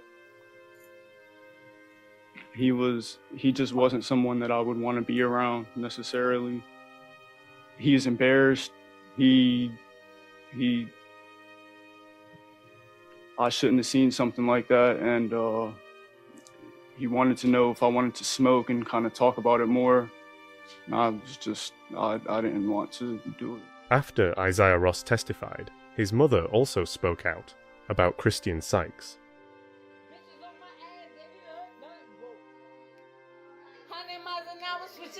Like, whoa. Bitches getting brains from their cousin like, whoa. And from their brother like, whoa. Huh? Cousins, brothers, sisters, y'all all geeky as fuck. Not all of y'all. Sykes, bitch Sykes, Christian Sykes, bring your ass to the front, Christian. Isaiah Ross acknowledged that he had spoken with Christian Sykes about what happened on Buckhorn Road. He said it calmly, but there was a tension behind it that hadn't faded with time. That conversation took place when everything was still too close. Too fresh to be processed clearly or objectively, those were words spoken in the moment. When emotion outweighed logic and memory hadn't yet had time to sort through what had happened, although he claimed he didn't remember the details, the trauma was still raw. So what he said could have been emotional, confused, and inaccurate or misunderstood. In that kind of state, even simple things can come out differently than they really are. Sentences break apart, thoughts get tangled, and meaning gets lost, somewhere between emotion and the attempt to explain something that's hard to accept. That's why what was said back then could be interpreted in different ways. Something that felt important, but at the same time unclear, contradictory, open to multiple interpretations, and over the course of 4 years, he likely gained more clarity and understanding. Time changes perception. What once felt chaotic and impossible to grasp can slowly start to take shape. Distance allows you to look at events differently, to organize them, to separate emotion from fact. But at the same time, the question still remains how complete that clarity really is, and whether it can fully and accurately reflect what actually happened back then. Who brought the firearm that night? Devin Clark. Okay. When you got out the car at Buckhorn Road, who shot Lyric Woods? Devin Clark shot Lyric Woods. And after he did that, what did he do to you? He came over to me with the gun, pointed it at me, and said that I knew what time it was, which would mean he's about to kill me. Objection. He was about to kill me. Hold on. The jury deliberated for 6 hours over 2 days before the court was shut down because of an ice storm. Those hours dragged on, heavy with tension and non-stop discussion of every detail. Behind closed doors, the jurors kept circling back to the same facts, trying to piece together a complete picture. The atmosphere grew heavier, the fatigue more noticeable, and right at that point outside forces stepped in. The weather forced the court to pause, almost as if pushing everyone even further away from a final decision. After proceedings resumed, they spent another full day discussing the case before telling the judge they were deadlocked. 8-4 on one of the charges, with only 4 in favor of a guilty verdict. Those numbers clearly showed a divide within the group. Opinions had split so deeply that no argument could shift either side anymore. Everyone held on to their own belief. And that internal conflict only deepened the sense of stalemate. Informing the judge felt like admitting they couldn't reach common ground. The judge instructed them to keep deliberating. His direction was clear and firm. To try again, go back over the facts, rethink what they had heard. That decision added several more hours to an already exhausting process. Pushing the jurors to dive back into details they had already reviewed again and again, they deliberated for another 4 hours, and then returned with a verdict. Those final hours became the culmination of everything. The tension reached its peak, and every word, every argument could have been the one that tipped the balance. And when the jurors finally walked back into the courtroom, it was clear A decision had been made, though what it took to reach it was something only they truly knew. We have a unanimous verdict for the killing of Devin Clark. We remain deadlocked for the killing of Lyric Woods. So we first make this inquiry, Mr. Foreman. Do you feel that any further deliberations will assist you in the jury being able to reach a unanimous verdict in the charge involving Lyric Woods? Honestly, Your Honor, I don't believe more time would, based on everything that we've gone through over the last 2 days, I don't believe more time. Okay. The judge agreed. His decision came across calm and formal, without any extra emotion, but that very restraint made the moment feel final. The courtroom fell into a tense silence, where every word carried weight. It was the moment everyone had been waiting for clarity, and instead, they were left with even more uncertainty.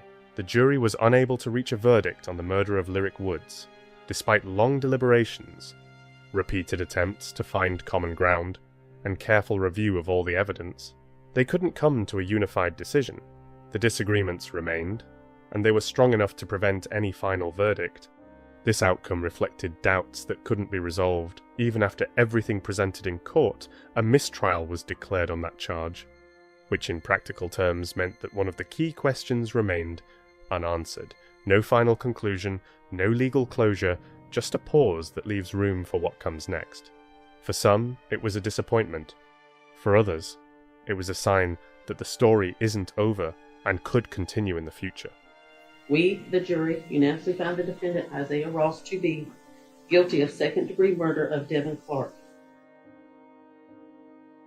Before sentencing, the family of Devin Clark delivered statements about the impact of the crime.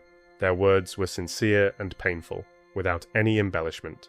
They spoke about a bright, kind-hearted boy, the way those closest to him remember him, someone who was always there, who supported his younger siblings, cousins, and friends. Someone who could lift people up and never left anyone around him feeling unnoticed. In every sentence you could feel the loss, not just of a person but of a part of their lives that will never come back. Isaiah Ross was sentenced on one count of second-degree murder to between 20 and 25 years in prison. That decision marked the formal end of the trial, but it didn't bring a sense of closure. The numbers, the years of imprisonment, sounded clear and definitive. But behind them were lives permanently changed by something that can't be undone. For some, the sentence felt too light. For others, it was the only outcome possible within the law, despite the horror of everything that happened. His mother appeared to take the sentence as a kind of victory. Her reaction stood in sharp contrast to the grief surrounding the case. Where others saw tragedy and loss, she seemed to find relief, or even justification. And that perception left many people confused and unsettled. Not long after the trial, she went live on social media, and the video sparked a strong negative reaction. People responded quickly and intensely. Many saw it as inappropriate and painful given the circumstances. The discussion spread, opinions differed, but the overall tone remained tense. And that video only reinforced the feeling that even after the sentencing, the story continues to stir strong emotions and deeply divided reactions. Thought you was gonna win because of your skin color, because of this, because of title. But you know what? The black people actually won. You tried to keep Devin's mom from defining her son's body. They had to do all this extra shit just based off the motherfucking clothing that they had on them. They was the ones to stand up and read their notes. They was the ones to stand up and read their notes. Not y'all white mother trying to play. Cause y'all got this and power. No, I'm glad the black people won. Boop, boop, boop. I'm glad the black people won. We won.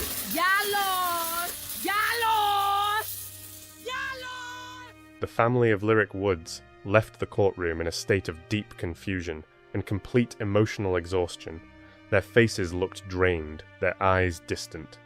Like they were still trying to process what they had just heard, the air felt heavy, filled with unspoken emotions that couldn't be put into words.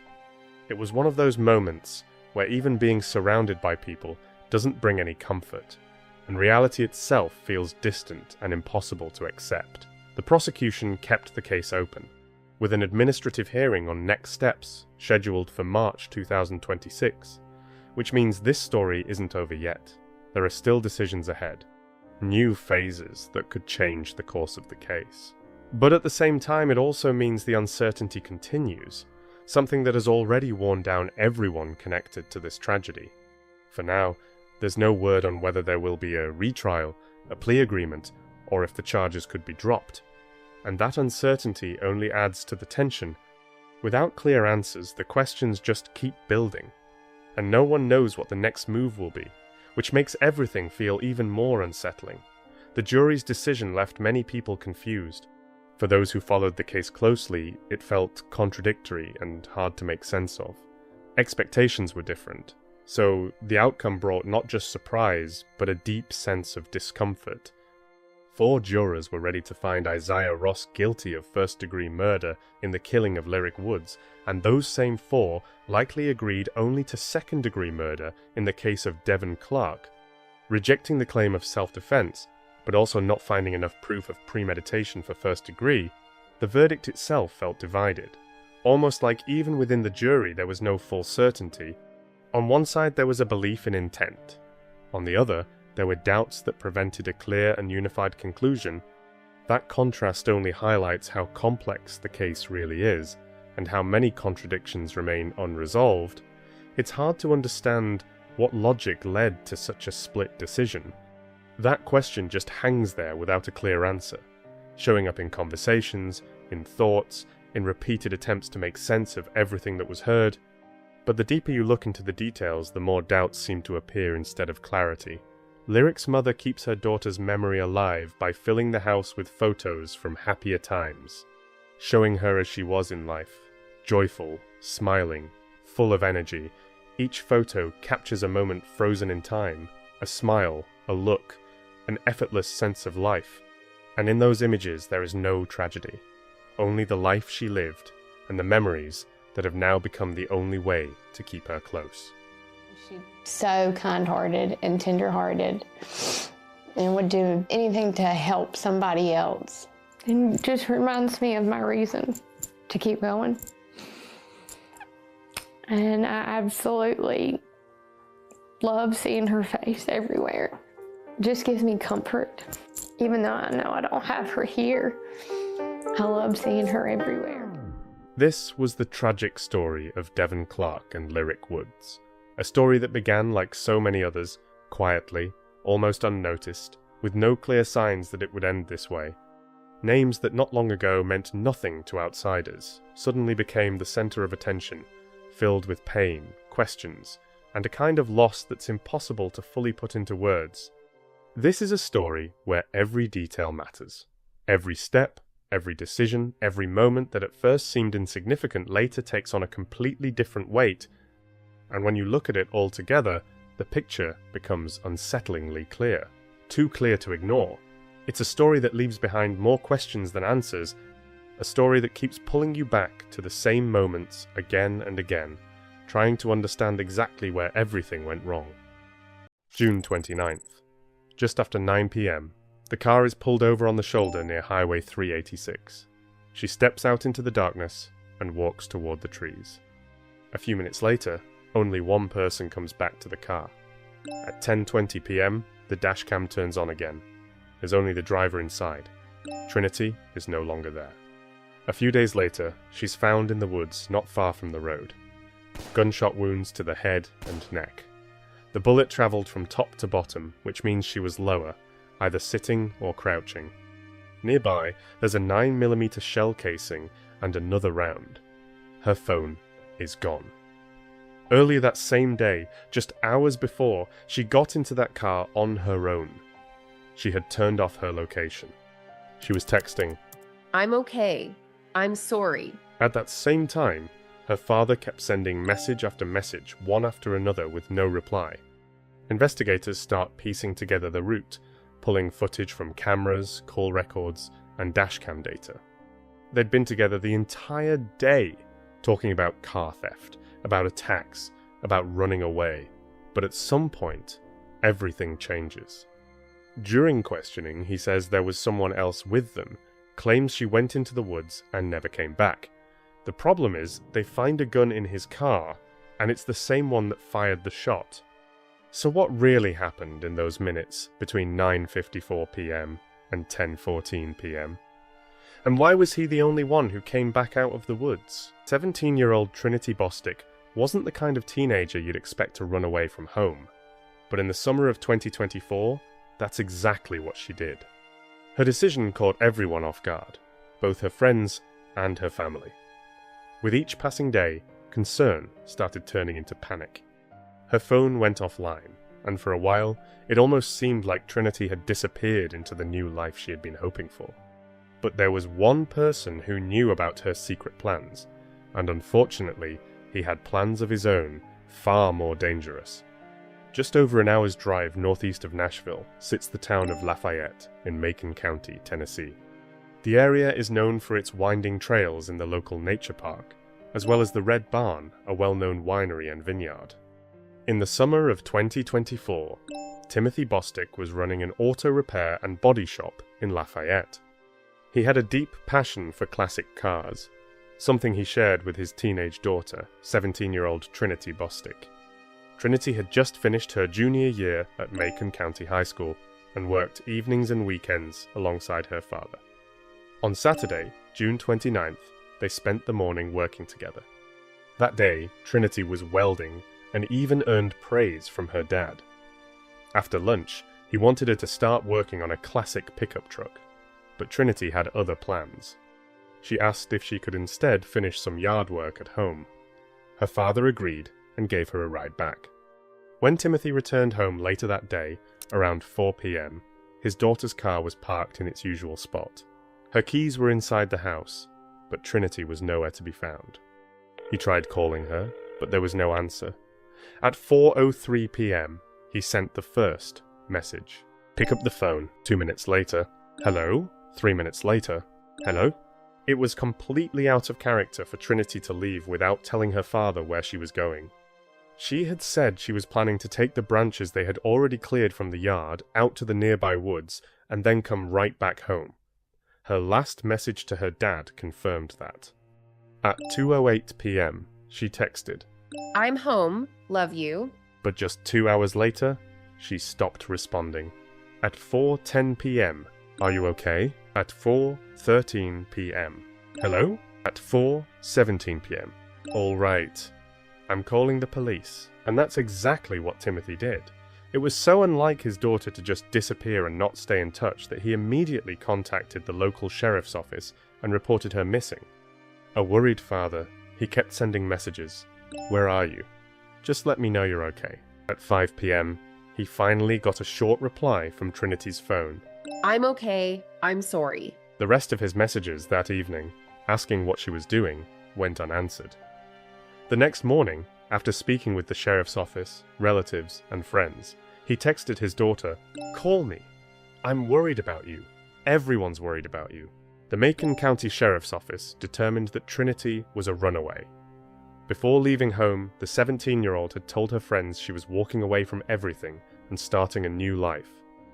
She actually had texted me that she was running away from home, but I didn't believe it at all until the sheriff's department for Macon County, which is where I live, came knocking on my door. I tried calling her like 32 times that night, and knowing Trinity, she would have answered at least one of those phone calls. Trinity Bostick was the youngest child in a large family. On her mother's side, she had 2 brothers and 3 sisters, and on her father's side, 3 more brothers. That fall, Trinity was supposed to start her senior year at Macon County High School. She had a few very close friends who said she was always joking around. On her YouTube channel, Trinity often showed her funny, playful side, but at the same time, she could be thoughtful, someone who spent a lot of time reflecting on life and her dreams for the future. Today let's talk about relationships. Okay, what do you think is the one thing that's needed in a relationship? These guys? They make me want to throw the Bible at their forehead. I feel like life gets easier once you forgive. Don't forget though, so that you don't make the same mistakes you did in the past. Like the only times I be on my phone is just watching dumb videos of cats.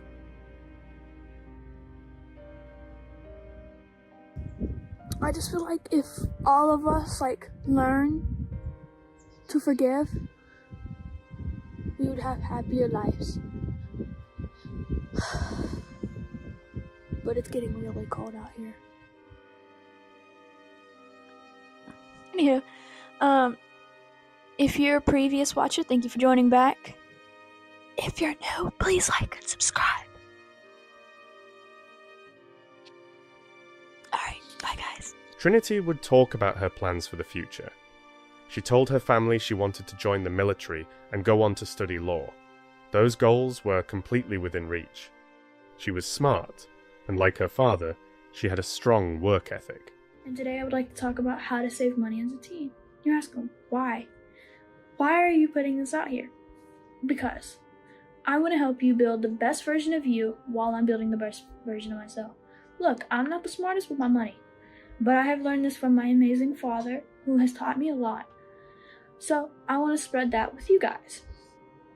I believe we can all do it. If you say you can't do something, you're going to set yourself a limit that only you can put yourself as. If you tell yourself you can do it, you won't have no limits. You will outcome every situation out there. On July 3rd, a worker with the Tennessee Department of Transportation, who was cleaning up trash along Vietnam Veterans Boulevard in Hendersonville, discovered human remains. The location was near exit number 6 onto Veterans Parkway, also known as State Route 386. The remains were found just beyond the tree line, right next to the road. Nearby, there was a pair of distinctive broken glasses. An autopsy conducted the following day determined that the victim had suffered a gunshot wound to the head and neck.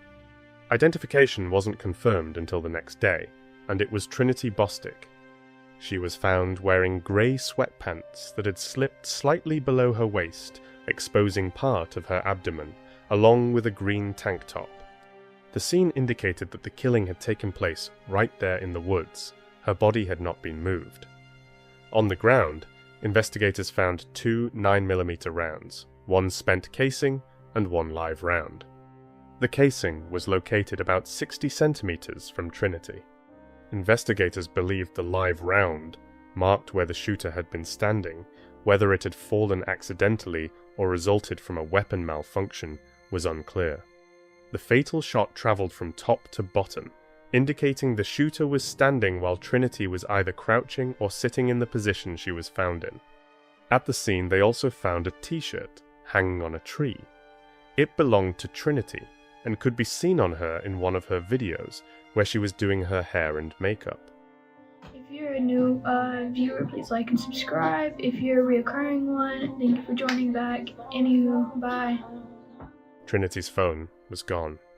By the morning of June 30th, it had already been disconnected from the network by unknown means. Couldn't deliver. And it was like, I think that's when I kind of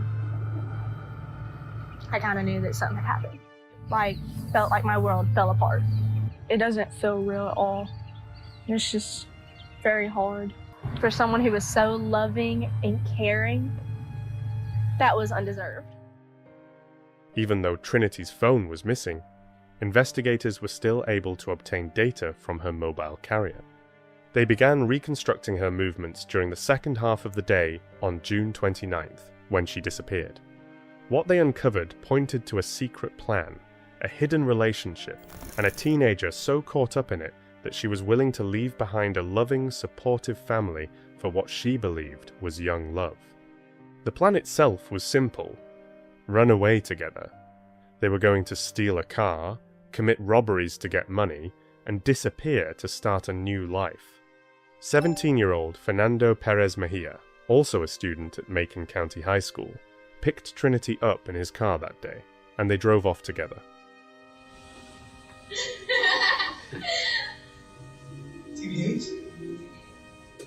Parts of their plan showed up in messages they had exchanged just a few days earlier. On June 25th, Trinity wrote, Baby, just come with me, please. I need you. "What are you thinking?" Like, scamming people or just straight up robbing them? We could, but then the police would get my car's license plate, and I'd be done.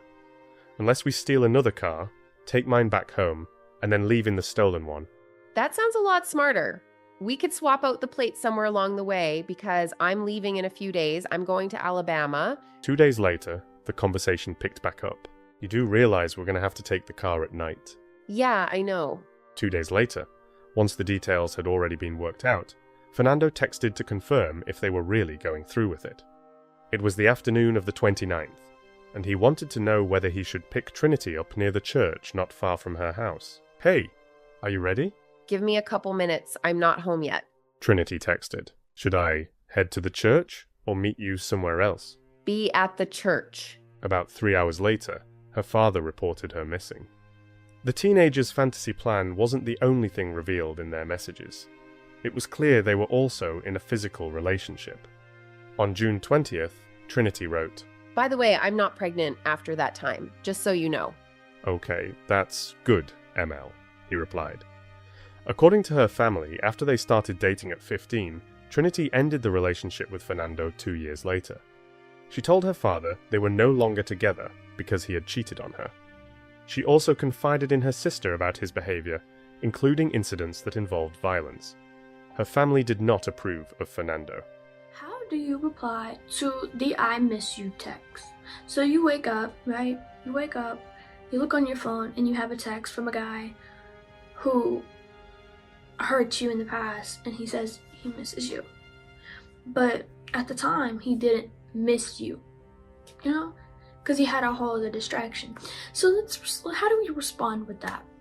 Like, in 2024, we really need to focus on ourselves, and we really need to, like, set boundaries and standards and put our fucking foot down.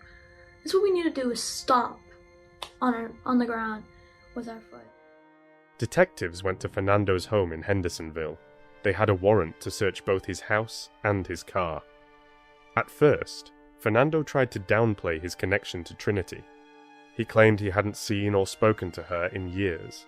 In fact, he tried to distance himself from what had happened, referring to it as something you see on the news. You know Trinity? What Trinity? Bostic? Yeah. Oh, the thing on the news? Yeah. Fernando didn't know yet that his messages with Trinity had already been recovered, and they clearly exposed their plan to be together.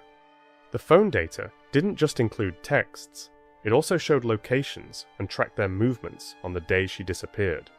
Last person that saw her alive. No, I didn't even see her. She called me. She called you? Yeah, she called me. Okay, to shoot you straight, I'm gonna shoot you straight, okay? I know she came here. She came here? Yeah, I know she came here. Not only do I know she came here, I know you picked her up. Where? You picked her up in Lafayette. While the questioning was going on, officers were simultaneously searching Fernando's room. It was a careful, methodical sweep of every corner where anything important might have been left behind. In the closet, they came across what's often called a go bag, a neatly packed set of items that immediately caught the investigators' attention. Inside were belongings that clearly belonged to Trinity, her pants and her AirPods. These weren't random items, they were too specific, and right away they started to take on real significance in the bigger picture. The search continued. On the top shelf, partially hidden under other weche, they found a bank debit card document with Trinity Bostic's name on it. It wasn't out in the open, it looked like it had been deliberately tucked away among other things. That detail only added to the sense that what they were finding in that room was directly connected to the events under investigation. At the same time, Fernando kept denying that he had been with Trinity on the 29th. His position didn't change, even with the items they had found. Instead, he stuck to a different version of events, claiming he had spent that entire day with his new girlfriend, a girl named Michaela. It sounded like an attempt to pull attention away from the facts that were already starting to come together into one disturbing sequence. I need for you to tell me what happened. And I need for you, because so far you've lied, right? So far you've lied about everything. Seeing her? Like, about everything. About calling her. You said you haven't called her in 2 years, haven't spoke to her. But you have, because I got you picking her up and bringing her back to your house. All right? I didn't pick her up or anything. She just called me about staying here. Okay. But I see you on your cell phone data pick her up and bring her back to this house here. It was specifically this house. Right? You have a cell phone tower very close to your house, and it puts you right on this house. And you stayed here for a couple hours. So my phone. and both your phones were at your house for a couple hours, and now she's dead. And I haven't even seen her though. But you have. Fernando's constant denials were slowly pushing the interrogation into a dead end, creating this sense of going in circles. The detective kept coming back to the same facts over and over, calmly but firmly explaining that he knew for certain they had been together that day. His tone stayed controlled, but you could hear the confidence behind it, backed by the evidence they had already gathered. And each time, Fernando gave the same answer, that it wasn't true. That repetition only made the tension in the room stronger, where every word started to sound familiar, but nothing was getting them any closer to the truth. The turning point came when the detective changed his approach. He hinted that a smart person doesn't try to deny things that are easy to verify. Instead, he suggested it would make more sense to admit being with Trinity, but explain that she was still alive when they parted ways. It wasn't a direct demand, more like a calculated psychological move meant to shift the direction of the conversation, and it seemed to work. About half an hour later, after a long pause and more repetition, Fernando changed his story. His version became more detailed, but now there was a new element, another person who he claimed had been with them. In this new account, he no longer denied being with Trinity. At the same time, he emphasized one key point, that the last time he saw her, she was alive. That claim became the center of his revised story, the piece everything else started to revolve around. And I'm not holding any of the lies that you said against you. Like I told you, I've been doing this a very long time, and I know everyone lies to me. Everyone. So I'm not taking it personal. So just go ahead. Now it's the opportunity that I'm giving you. Some guy named Jose. I don't know his name. I don't know. But apparently they were talking. She had me pick him up. You know. She had you pick Jose up? Yeah. From where? It was a Gallatin. After they picked up the mysterious Jose, Fernando claimed he was no longer the one deciding where they were going. According to him, he was given clear directions, first to head toward Nashville, then to switch course to another location, and later to keep moving even farther. The way he described it, the instructions came one after another, as if someone else was fully controlling their movements and making every decision for him.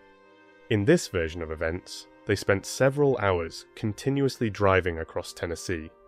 The roads kept changing, the directions kept shifting, but the pattern stayed the same. They went wherever Jose told them to go. It painted a picture of constant movement with no clear destination, where each next step was dictated by a new instruction, and Fernando was just following orders. What does Jose look like? Like long hair. How old? I have no idea, but he looked like 20 something. Okay. Fernando said that around 9:30 p.m., Jose supposedly asked him to pull over to the side of the road. The reason sounded ordinary. Trinity wanted to step into the woods to use the bathroom. According to him, They were near Vietnam Veterans Boulevard in Hendersonville, a place where the road runs alongside wooded areas that can feel isolated in the darkness of the evening. The car stopped, and as Fernando described it, Trinity got out along with Jose. They walked toward the trees, gradually disappearing from view, leaving him alone in the car. In his version, that moment felt brief and almost neutral, without much detail.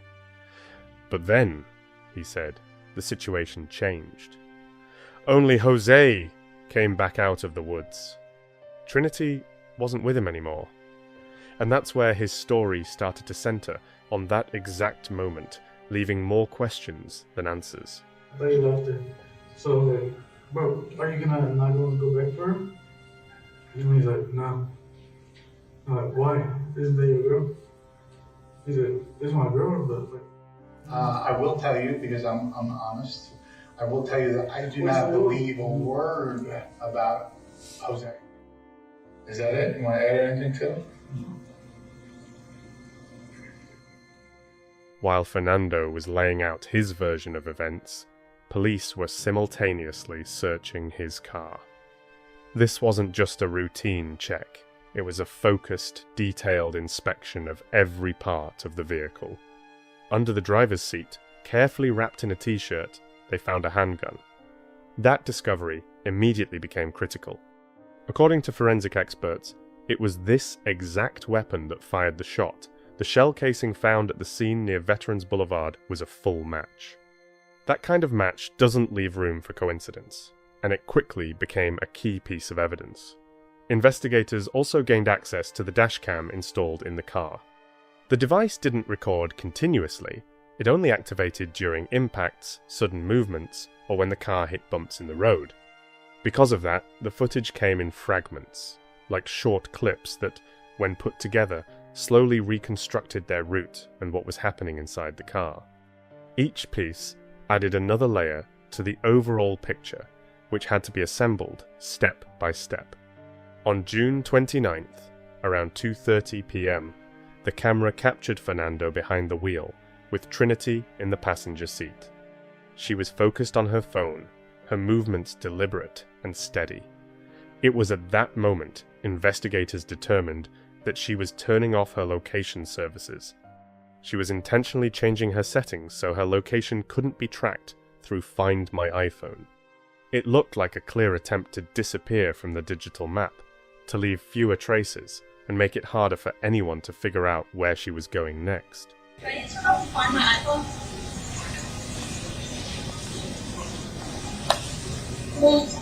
The two of them drove toward Nashville, then turned around and headed back, covering long distances and crossing multiple counties over the course of several hours. Their route wasn't random or chaotic, it gradually formed a clear, consistent path that was captured by different sources. License plate readers picked up their car again and again in different locations, almost like marking each step of their movement. At the same time, the dashcam recorded exact coordinates, making it possible to reconstruct their route with near step-by-step accuracy. Even though the audio in the recordings was partly drowned out by the constant noise of the road, the hum of the tires, and the rush of air, some phrases still came through. You could hear the teenagers talking about their plan. Their voices were fragmented, but the meaning was clear. They were discussing which cars might be worth targeting for theft and how to carry out an attack. They paid close attention to how many people were inside each vehicle, weighing the risks and choosing potential targets. There was a cold focus in those conversations that stood in sharp contrast to their age and the situation they were in. What do you think about this film? Weird. What do it? It looks nice. How many people did it though?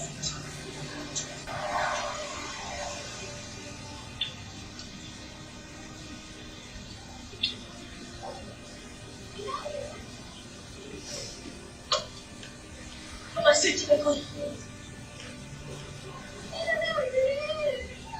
You got hella kids in Oh, what about now? What about Around 6:30 p.m., the camera picked them up again. And this time, the recording included fragments of a conversation about a specific car they appeared to be following. Their tone sounded focused, like all their attention was locked on the road ahead. At one point, the vehicle in front of them slowed down, and that's when Fernando made a quick but deliberate move, adjusting his hoodie like he was getting ready for something, then reaching under his seat. His hand disappeared for a second, and when it came back into view, he was holding a gun. It only flashed on camera for a moment, just a cold glimpse of metal, and then it was gone again. For most of the day, their phones moved in sync. From midday into the late evening, their paths matched, showing they were traveling together, but there was a short window where those paths split. Between 8 p.m. and 9 p.m., Fernando called Trinity 3 times. One of those calls lasted 24 minutes, long enough to raise questions, but still without clear answers. What exactly was happening during that time remains unknown. It's possible they were looking for another vehicle or changing their route, but there's no confirmed evidence of a crime during that period. Later, their paths came back together. The last recording, where Trinity was seen alive, was captured just after 9 p.m. They were in the car, and she leaned into Fernando again, a gesture that felt ordinary, almost trusting, which makes it stand out even more in light of what happened next. Their phones moved together toward an area along Highway 386. Then comes the critical gap. Fernando's phone drops off the network from 9:54 p.m. to 10:14 p.m. Those 20 minutes are considered the most likely window when the murder took place. Trinity's phone leaves that location, but she does not, and that mismatch stands out as especially disturbing. The dashcam turns on again at 10:20 p.m. The inside of the car is dark, and only brief flashes of light from passing headlights sweep across the interior. In those quick moments, one thing is clear. Fernando is behind the wheel, alone. They disrespected me, they lied to me, they broke their promises. Like, you. Like, what was the point of doing any of that? You know? Stop reminiscing. Stop putting them in your mind. We can choose who's in our mind. We can pick and choose who we want to think about. The 17-year-old was arrested and formally charged with first-degree murder. That moment marked a turning point, after which everything became irreversible. Despite the severity of the charge, he did not admit guilt and remained in custody awaiting trial, which began in February 2026. The time between the arrest and the start of the trial moved slowly, filled with tension and uncertainty for everyone involved in the case. From the very first days of the hearings, Trinity's family was present in the courtroom. They attended every session, not missing a single detail, almost as if trying to hold on to some sense of control over what was happening. Their presence was quiet, but unmistakable, a constant reminder of the loss behind all the legal language. Her mother, Shelby May, chose another way to make her voice heard. She regularly went live from outside the courthouse, sharing what was happening and how she was feeling. Against the backdrop of formal proceedings, her words felt personal and raw, adding a human dimension and emotional weight to the case that couldn't be ignored. And I hope Justice for Trinity lost it, baby. Justice for Trinity Lee lost it.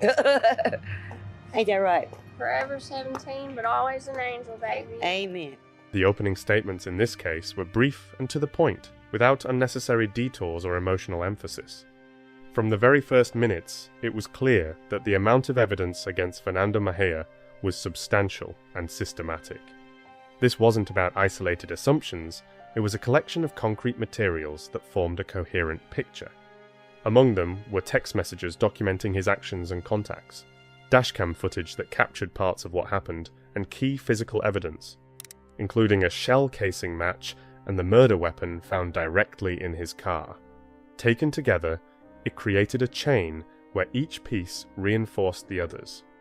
All of this was presented to the jury before they were asked to consider the version of events Fernando had given to detectives. His story sounded like an explanation, but in the context of the evidence already laid out, it came across as inconsistent and easy to challenge. Because of that, it was met with skepticism from the very beginning. The defense, representing the now 19-year-old defendant, appeared restrained and limited in its options. It seemed their main focus was on the lack of direct visual proof of the actual moment of the crime. No one witnessed the killing firsthand, and it wasn't captured on video. That detail appeared to be the only point they could rely on, despite the overall weight of the evidence presented. You're not going to hear witness testimony about them seeing Mr. Mejia shooting Trinity. That's just not going to be part of the proof.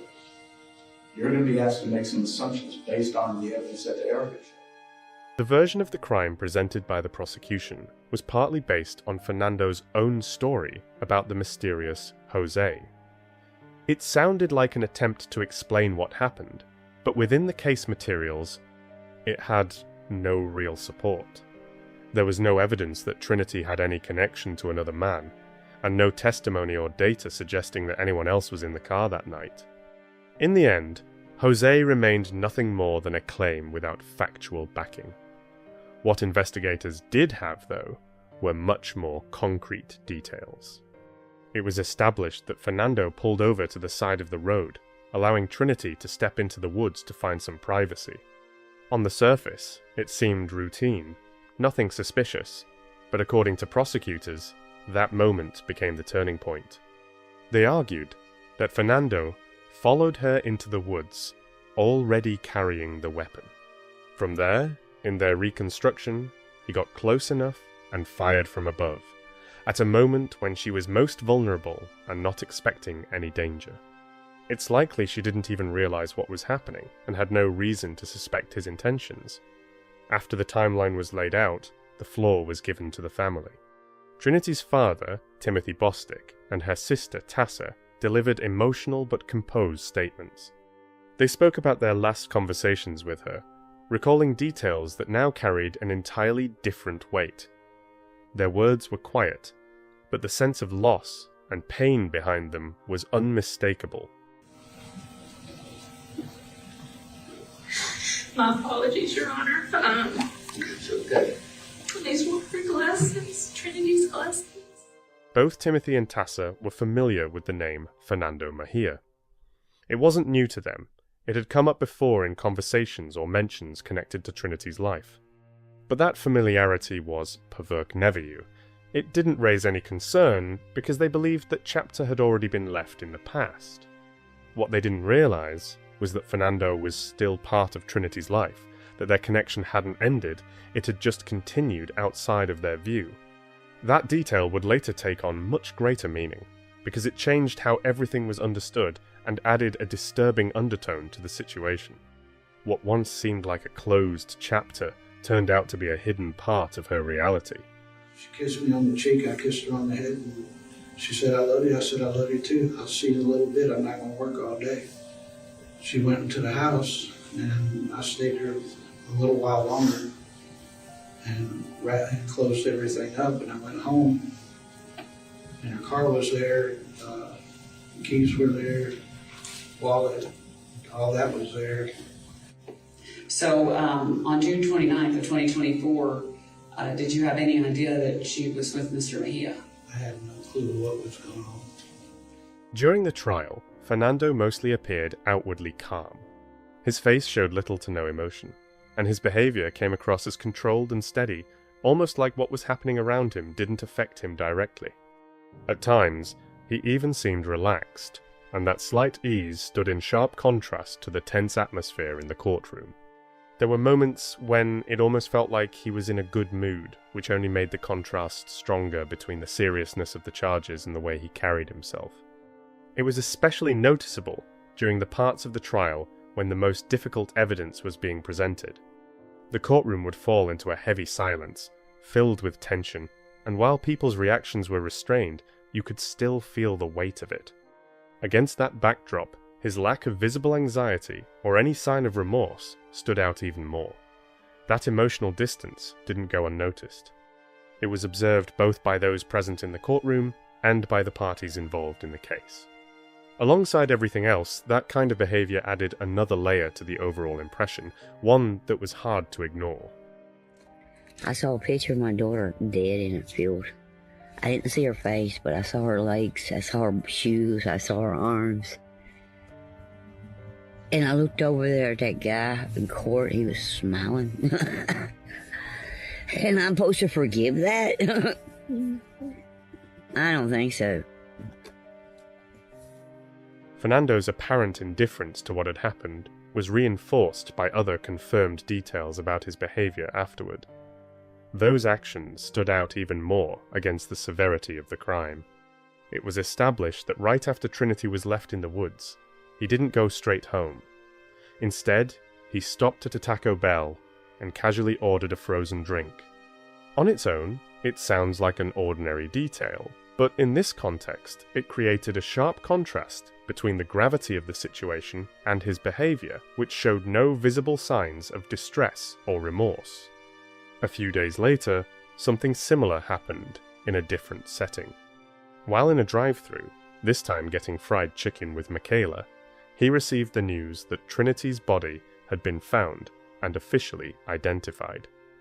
For most people, that would be a shocking moment. But according to testimony, his reaction was the opposite of what you'd expect. He was smiling and even making jokes. That kind of response only deepened the impression that he wasn't emotionally affected by what had happened. In court, Fernando chose not to testify. He didn't take the stand, didn't address the jury, and didn't offer any explanation for his actions or make any additional statements. His silence spoke just as loudly as the facts that had been presented. Without his own account of events, prosecutors, along with everyone in the courtroom, were left to piece together a possible motive. According to the prosecution, one key factor may have been his desire to hide his relationship with Trinity from his girlfriend, Michaela. In their view, that could have been the underlying reason that led to such a tragic outcome. Still, without hearing from Fernando himself, that remained an inference drawn from the evidence and the circumstances of the case. Now, 17-year-old boy, got a girlfriend, sleeping around with other girls, and he's had a pregnancy scare, right?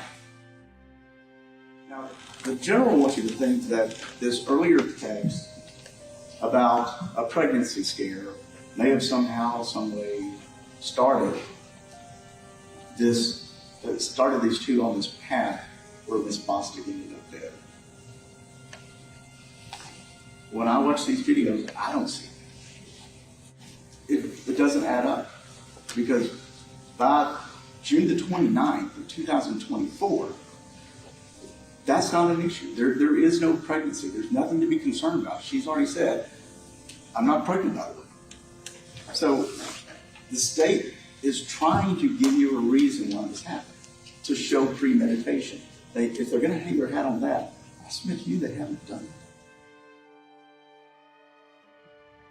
it. I just hate that boy never gave us no reason. But I told my kids, I think I know. When they were running away together, I think she messed up.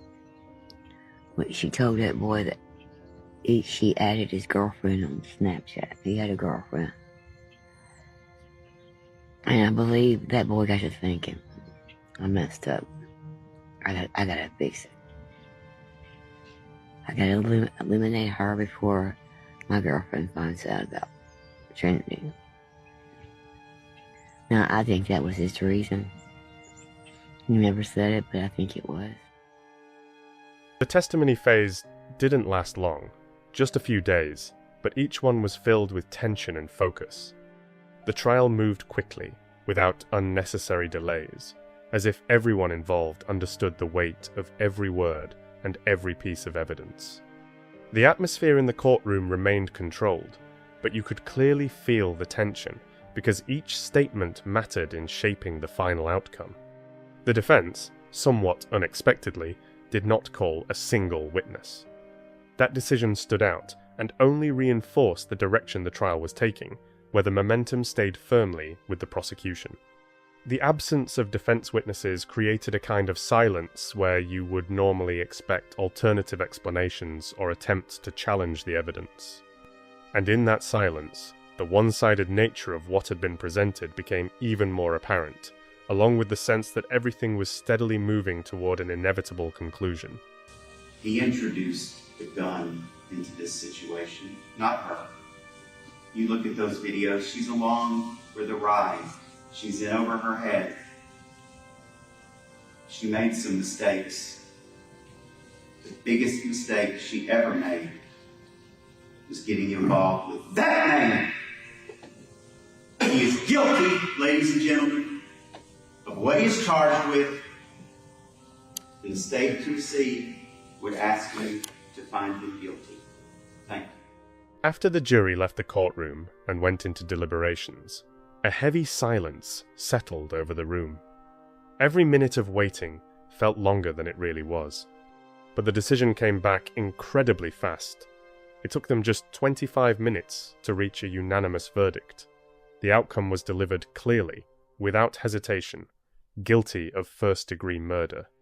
In that brief space between the question and the answer, you could feel the full weight of the evidence, leaving no room for doubt. After the verdict was announced, the floor was given to Trinity's family. One by one, her parents and relatives approached the podium, some holding written statements, others simply trying to gather their thoughts. Their victim impact statements were deeply personal and painful. Every word carried a sense of loss that's impossible to explain, and the silence left behind because of it. There were no unnecessary emotii, just a raw and honest truth about how one crime had permanently changed the life of an entire family. I hope that every night when you lay down in your prison cell, I hope you think about why you can't go get any more Taco Bell, why you can't go get any more food in the middle of the night, why you can't drive your Chrysler 300, why if you were going to commit a crime, you did it in the worst, dumbest way possible. You recorded yourself all day. It was horrible. And I hope you think about not only like how dumb the crime was, but how dumb you were when you did it. And then how you tried to play not guilty. Come on, man. She loved you with everything she had. That was completely clear in the videos. So much so, she was willing to throw her entire life away to run away with you.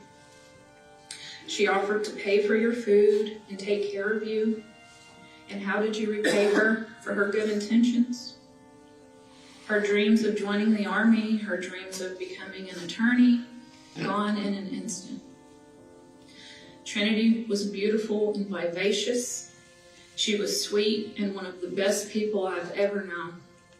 And I'm sure you can say the same thing. Because Fernando was still a minor at the time of the crime, the law strictly prohibited the use of the death penalty in his case.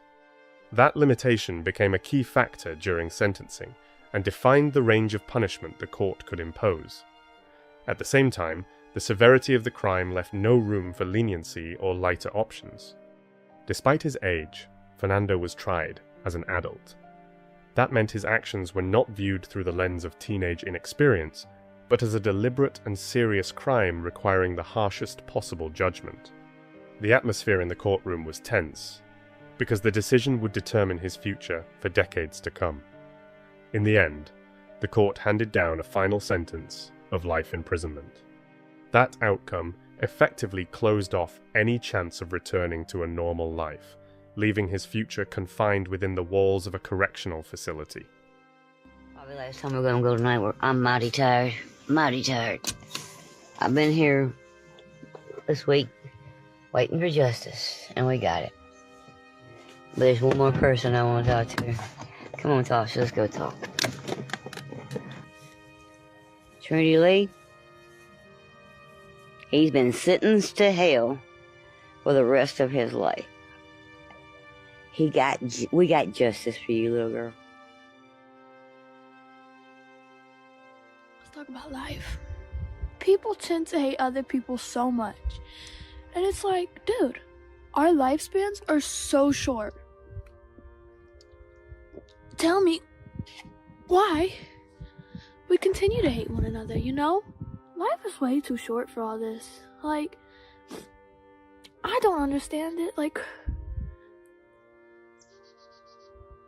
but I guess there's some things that I'm just not meant to understand, you know?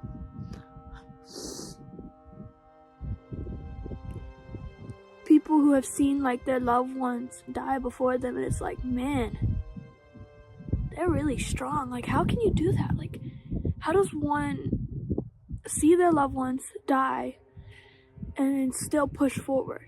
That's the kind of energy I want. Like, I want to be able to push forward. The closet door had been jammed shut from the outside with a chair. When they finally opened it, Sandra was inside. Her hands and feet were tied up with scarves. She could barely speak. Just a few feet away, in another closet, they found Jim, naked, beaten brutally, more than 50 injuries, 31 stab wounds, blood on the walls, on the furniture, everywhere. His legs were tied with a phone cord. A gun was lying right next to him, fully loaded. Just hours earlier, they'd been having dinner together, talking about Christmas, planning their future after retirement. The last thing Sandra remembers, the dog started barking. Jim went to check it out, and he never came back. She says she blacked out in the closet, woke up tied up, didn't see anything, didn't hear anything, but investigators noticed something right away. There were no signs of forced entry. Inside the house, there was only Jim's blood. Sandra? She had almost no injuries. The drawers, they weren't ransacked. They were opened neatly, like on purpose. A kitchen knife had been left in the jacuzzi. And the biggest thing, not a single neighbor heard anything. No screams, no struggle, not even the dogs barking. That same day, police start looking at a different theory. A version where no outsider ever entered that house. A version where everything looked exactly the way someone wanted it to look. And that's when the main question comes up. Who? Houston, Texas. This was the story of two people who had been together for over 30 years, living in a quiet, cozy neighborhood on Kelsey Meadows Court. Jim Melgar was born in Guatemala, but moved to the United States when he was just 3 years old. His family settled in Houston, the same city where Sandra was growing up with her family. They first met back in high school. Sandra later said he was funny, charming, always cracking jokes, even when they didn't really land. Just kind of a goofball, you know? After a few weeks of him persistently asking her out, she finally agreed to go ice skating with him. And, that was it. The rest became their life story. They got married in 1980. Jim started working as a computer programmer, and Sandra launched her own medical billing and coding business. They were both very successful, but lived a quiet, low-key life. Friends said the couple had one daughter, Elizabeth, though everyone called her Liz. According to Liz, they were incredibly close. Her parents were best friends, truly perfect for each other. They traveled a lot, loved being active, hiking, fishing, but over time, those things slowly became just memories. Sandra had serious health issues. She suffered from lupus, epilepsy, hypothyroidism, and had undergone hip replacement surgeries. Liz said she had seen her mother have severe seizures more than once, and honestly, it was terrifying for the whole family. Jim tried everything to help her. He would spend entire days researching her conditions, looking for treatments, anything that could ease what she was going through. One of Sandra's friends even said there were times she was afraid to drive because of the risk of a seizure. So, yeah, in a lot of everyday situations, she really depended on Jim. Jim and Sandra were spending the day together. Christmas was coming up, and they had just celebrated their 32nd wedding anniversary, so they decided to keep the celebration going. They had dinner at their favorite Mexican restaurant.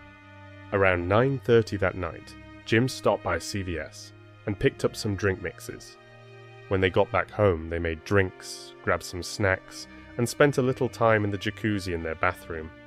They were talking about the future, whether they should sell the house, whether they'd finally be able to travel. Jim had just 5 months left until retirement, and he really wanted to figure out how they were going to spend that time. They also talked about the next day Jim's family was supposed to come over for a small dinner just to celebrate their anniversary and get together before Christmas. Sandra later said that, all of a sudden, their 4 dogs started barking loudly. Jim got up to go check what was going on. About 15 minutes passed, and he still didn't come back. But the dogs had calmed down, so she figured everything was probably fine. She got out of the bath, started getting ready for bed, and walked into the closet next to the bathroom. One of the Melgar's neighbours noticed their garage door was open, and right away, that felt off. It stayed open the entire day, and no one went in or out. At least, no one saw anything. Around 4:30 in the afternoon, Jim's family arrived for dinner. His brother, Herman, knocked on the door, but there was just silence. Jim's black pickup was still in the driveway, and through the open garage, they could see Sandra's silver car. So Herman went in through the garage and unlocked the front door from the inside for everyone else. "Sandra? Jim?" they called out. But all they got back was this heavy, unsettling silence. Herman later said all the blinds were still closed. The air inside felt thick, almost suffocating, like something was wrong. And then suddenly, the dog started barking again. Herman's daughter turned to him and said, "Dad, something's not right." The family carefully moved through the house, calling out for Jim and Sandra. And then, suddenly, Herman heard Sandra's muffled voice coming from upstairs. He rushed up, ran through the master bedroom and into the attached bathroom. Right next to the jacuzzi, there was a small walk-in closet. A chair had been wedged under the handle, blocking the door. He pulled the chair away, opened it, and saw Sandra lying on the floor inside. Her hands and feet were tied up with 2 scarves. Herman tried to untie the knots, but they were way too tight, so he ran to grab scissors. Then he found his brother, Jim, in another closet off the master bedroom, about 30 feet from where Sandra had been. Jim was naked, brutally beaten, and stabbed over and over again. Blood covered the walls, the furniture, everything. His legs were tied with a phone cord, and there was a rope loosely wrapped around his chest. Before 5 p.m., law enforcement had already arrived. But just 2 minutes after they got there, 52-year-old Jim Melgar was officially pronounced dead. In total, his body had more than 50 injuries, including multiple defensive wounds on his hands and forearms. There were 31 stab wounds. His skull had also been severely beaten. The expert later said the pattern of those defensive wounds showed he had tried to fight off his attacker, not run away. Through tears, Sandra told a paramedic that the last thing she remembered was around 1 a.m. After that, nothing. Her memory just completely cut off. She said she didn't realize nearly 15 hours had passed. But when she woke up in soiled underwear, she understood a significant amount of time had gone by. When investigators began processing the house, which was now considered a major crime scene, they noticed drawers had been pulled out, jewelry boxes had been gone through, and a wallet and purse were left out on the bed. Sandra and Jim's daughter Liz said that prescription medications and a TV from one of the bedrooms were missing. But despite how the house looked, and those statements, nothing was officially listed as stolen or missing in the police reports. In the jacuzzi, they found a white blouse and a kitchen knife, later identified as the murder weapon. Police also found Jim's loaded gun in the same closet where his body was discovered, and their safe, it was still locked, but there were traces of blood on the handle.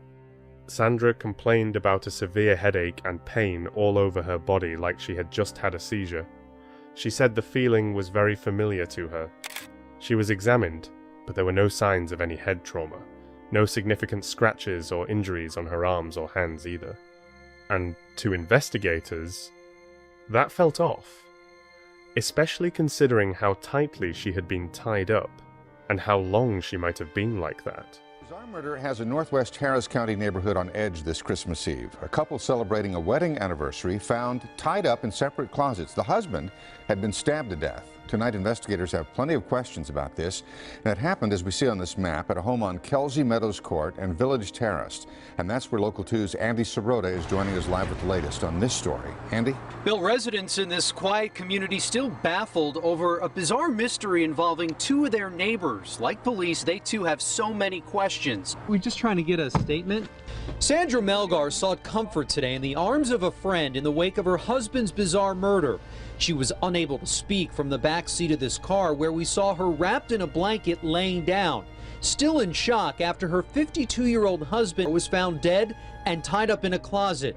Relatives who arrived at the couple's home for Sunday dinner also found Sandra Melgar tied up in a separate closet. 32 years was the anniversary. They were celebrating it. Distraught family members tell Local 2 the couple had been happily married for 32 years and recently celebrated their anniversary. Deputies say Melgar told them she can't remember who tied her up or who may have hurt her husband. His brother told us he'd been stabbed to death. They were in the bathroom together, her and her husband, at approximately 1 a.m. this morning, and at some time she blacked out, and the next thing she remembers is waking up in the closet. Relatives told us off camera the Melgars are devout Jehovah's Witnesses, own some rental properties, and insist there was nothing going on in the couple's lives to indicate trouble was on the horizon. Now, tonight, we're still not sure what caused Sandra Melgar to black out, but relatives tell us she does have a medical condition, and they say it appears that she may have been hit over the head with something. Investigators haven't released information on any possible suspects. They took Sandra Melgar to homicide headquarters to interview her. Andy, thank you, sir.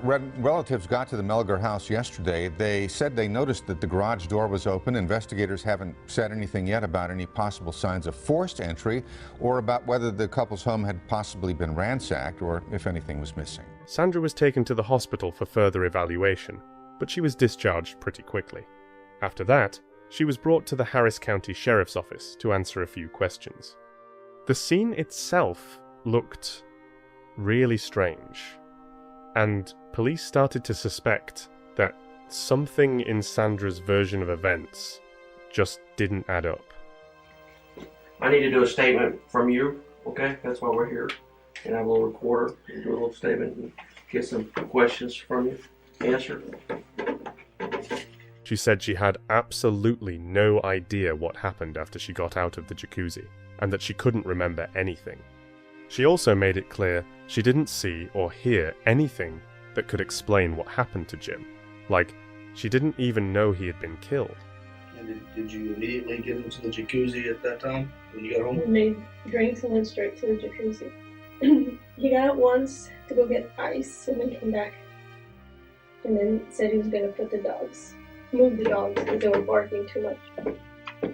He got out and said he was moving the dogs to the office because when they're too loud, you know, the neighbors that complain. It was taking a while, so I got out and was going to get dressed or change in my closet.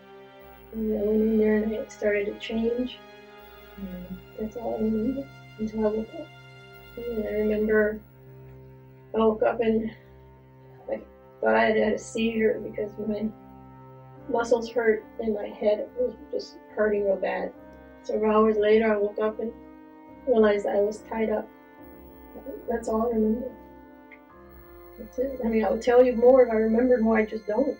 So the turn it on. jacuzzi was making noise. It was pretty loud. Mm-hmm. You couldn't hear anything over that. I didn't hear any. Hear anybody scream? Mm-hmm. Hear the dogs? Well, you could hear the dogs bark. Yeah, because they were right outside our window. So did he have to go outside to get them? I don't think so. Usually he just calls them and they come. They come in the doggy door? Yeah. So you don't have to open the door? Sometimes, yeah. Because some of the little ones don't want to come in. They're not. Now, if you opened the door last night, you would have heard that, right? I don't think so. The front? No, you mean the back door. She told police that she went into her closet, started putting on lotion, and then suddenly blacked out completely. She said maybe she hit her head or, like, maybe someone hit her. At some unknown point, she came to and realized she was tied up. She called out for help, and then she thinks she lost consciousness again after what she believed was an epileptic seizure. She explained that her body felt exactly the way it usually does after those kinds of episodes. According to her, the only thing that seemed unusual that day was this: when they were driving home just a few hours earlier, there was a car they didn't recognize, and it kind of looked like it was following them. I think when we left CVS, there was a car following us because when we came in our neighborhood, it was still behind us, and he was really close. And my husband, I'd get upset with him because he would drive slower to when someone was tailgating him, and I'd tell him, don't do that because, it's dangerous. But the guy turned left, and we turned right, and so we thought it was just coincidence. And I keep trying to remember. But investigators were still, really skeptical of her story. They couldn't understand how she hadn't seen or heard anything, especially considering how violent the scene was, and how loud Jim likely would have been. Based on the defensive wounds, it looked like he had been fighting off his attacker, or attackers, for some time, and there's just no way that happened quietly. They also couldn't wrap their heads around why someone would kill Jim but leave her alive, and almost unharmed, just a few bruises and minor scratches. The scenes in the two closets were completely different. Y'all had no disagreements? No. At all? Got along very well. You ever have any fights? Usually they were with my daughter, but she's been gone for 5 years now, so no. Part of our job is what we do is we gather witness statements, okay? We also search for video cameras, okay?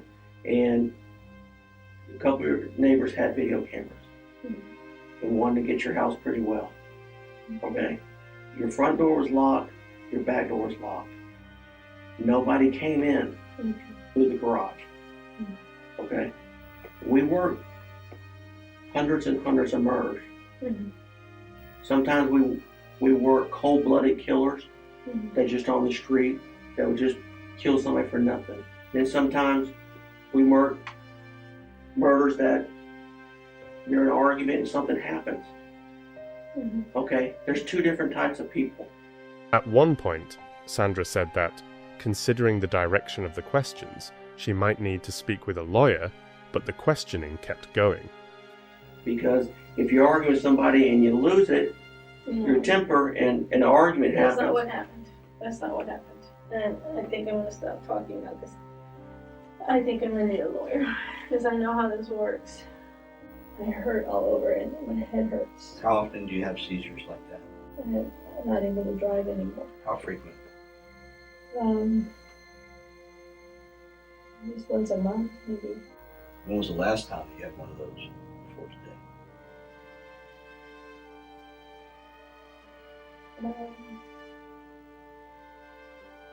About a month ago.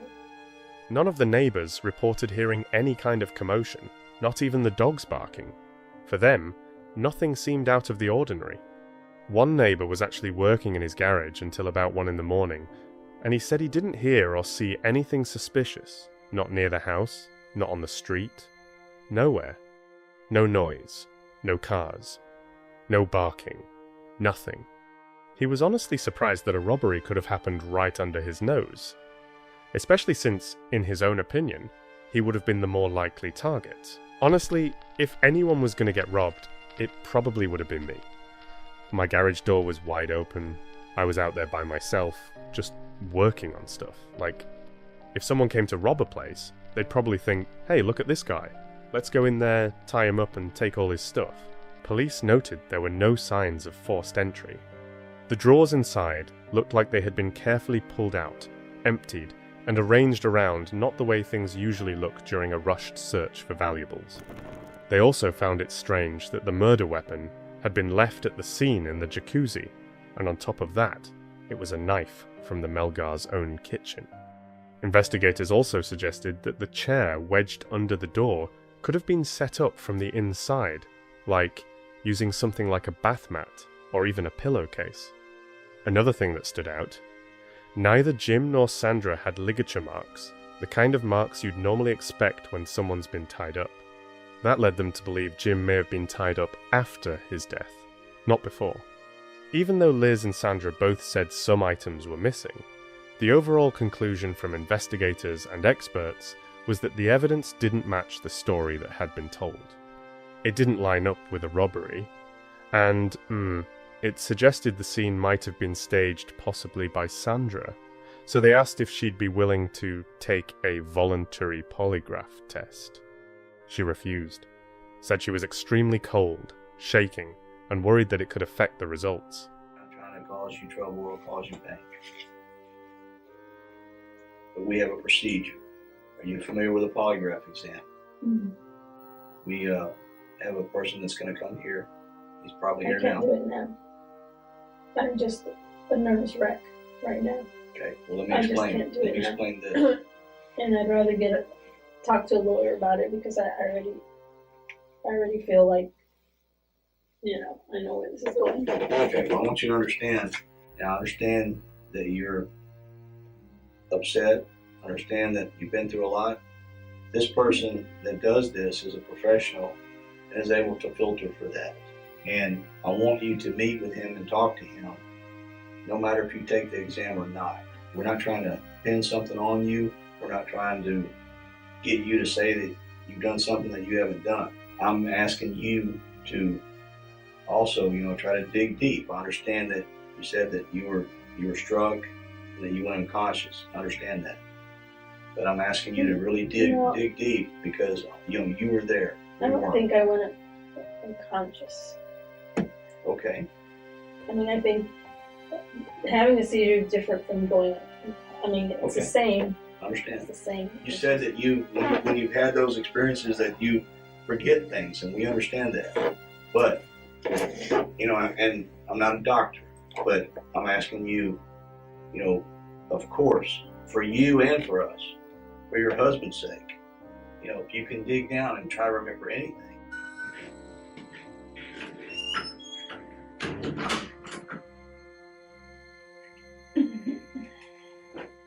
How you feeling? Freezing. How did the meeting go? Guess okay. Did you take the polygraph? No. How come? I needed to wait because I'm just too shaky right now. Something I want you to understand is that we go to all extremes. We don't quit. You're going to see a lot of me. You're going to see a lot of my partner. We're going to learn everything. But I hope you're looking somewhere else too, because it's not me. We're processing this. You're seeing your house too. And we didn't just walk into this ball game yesterday. I did ask you to take a polygraph test. Yes. I did. And I know I'm too shaken and I'm freezing. And what's your explanation though? What's your excuse for not taking one? It's not holding water, Sandra. I'm just going to be honest with you. I just don't want to take it and then it's used against me. That's not possible. Yeah, it is. It is. Those are not even admissible in court. What do you think should happen to the person that, if we catch that did this to your husband, what do you think his punishment or her punishment should be? Do you think they should get a second chance?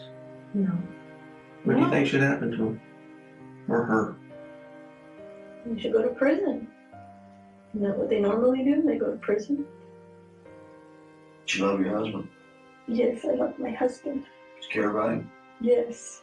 Do you want us to find the killer? Of course. I don't think you do. Did you kill your husband? No, I didn't. Did you have anything to do with your husband's death? No.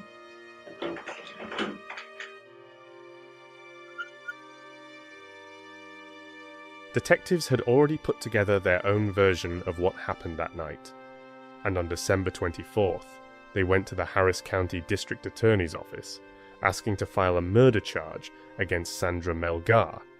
But prosecutors refused. There just wasn't enough evidence. As the forensic results from the scene started coming in, they showed something unusual. There was no blood in the house except Jim's. Now, an expert did say you can't completely rule out the possibility that someone could leave without leaving much behind. But still, it raised questions. They also found DNA, both male and female, on some door handles, dressers, drawers, the safe handle, and even on the scarves used to tie Sandra. None of those DNA profiles matched anyone in the Melgar family. But they weren't fully analysed, so investigators couldn't say exactly who they belonged to. Later, detectives got a call from Liz. She had found a backpack in the garage with an Xbox inside. She said the only explanation she could think of was that someone had gathered items to steal, but for some reason left them behind, or dropped them on the way out. That item also had an unknown female DNA profile on it. A few days later, a tip came in. Someone, after thinking it over, remembered seeing a suspicious man in the area that night. He was identified as Chad Sullivan, a previously convicted burglar who had just been released from prison after serving time for assault. Police went to his house twice, left a note asking him to contact them, but he never responded and never opened the door. In the end, he was never questioned. A few weeks later, Sandra said her memory was starting to come back, little by little. She recalled a fragment, a young Spanish-speaking woman in the closet, talking to someone behind her, but Sandra couldn't see who that other person was. Investigators still didn't believe her.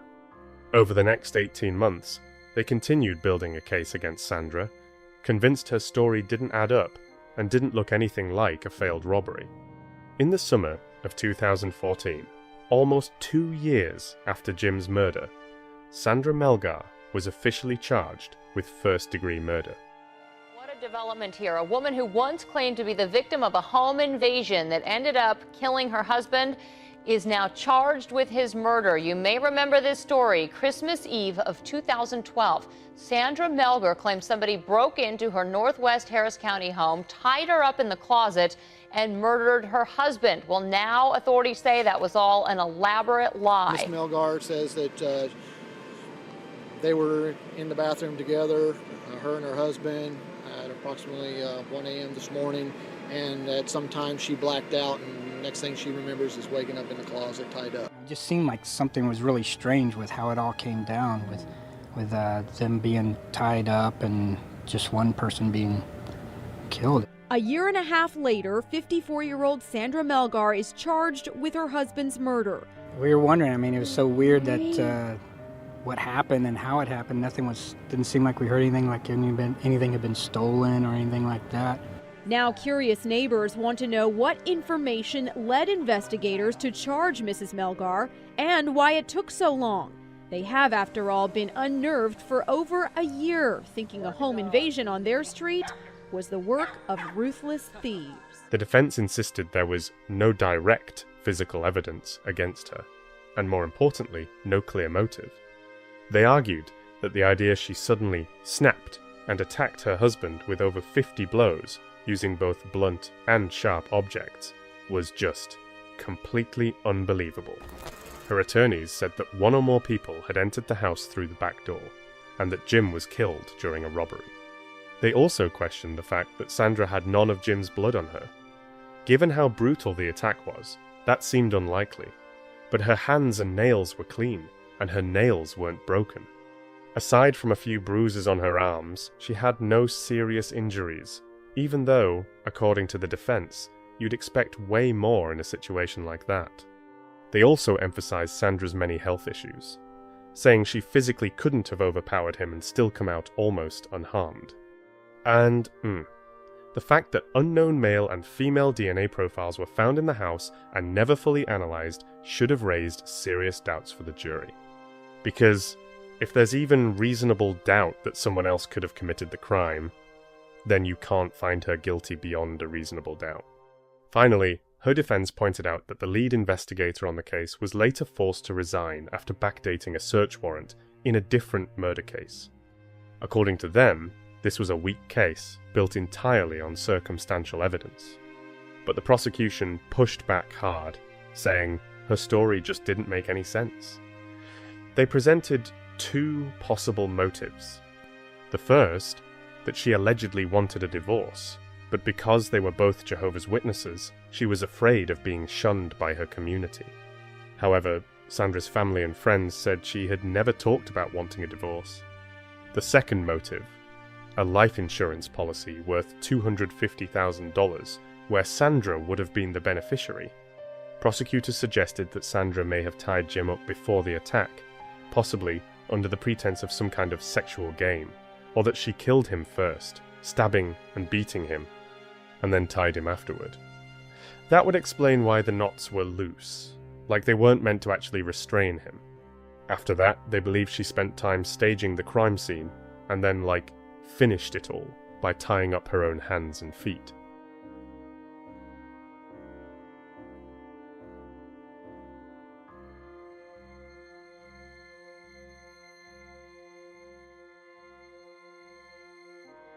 They also pointed out another detail that, to them, felt kind of telling. One of her nails looked slightly cloudy.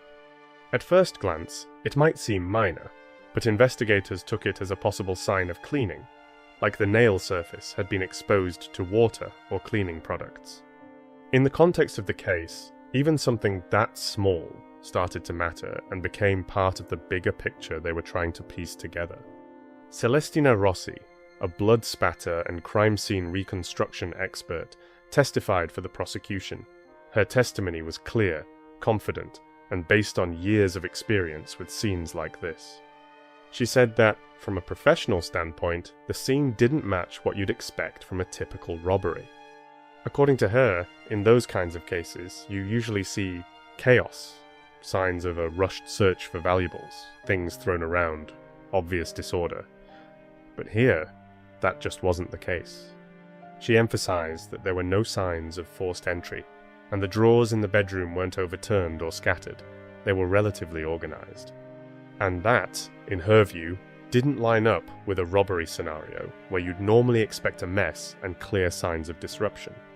She also focused on one specific detail, a candle on Jim's nightstand that, according to her, was still burning, and to her, that mattered.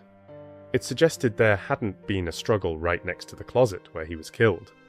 In situations like that, you'd expect some kind of movement or fight that could knock over or extinguish a candle, but that didn't happen.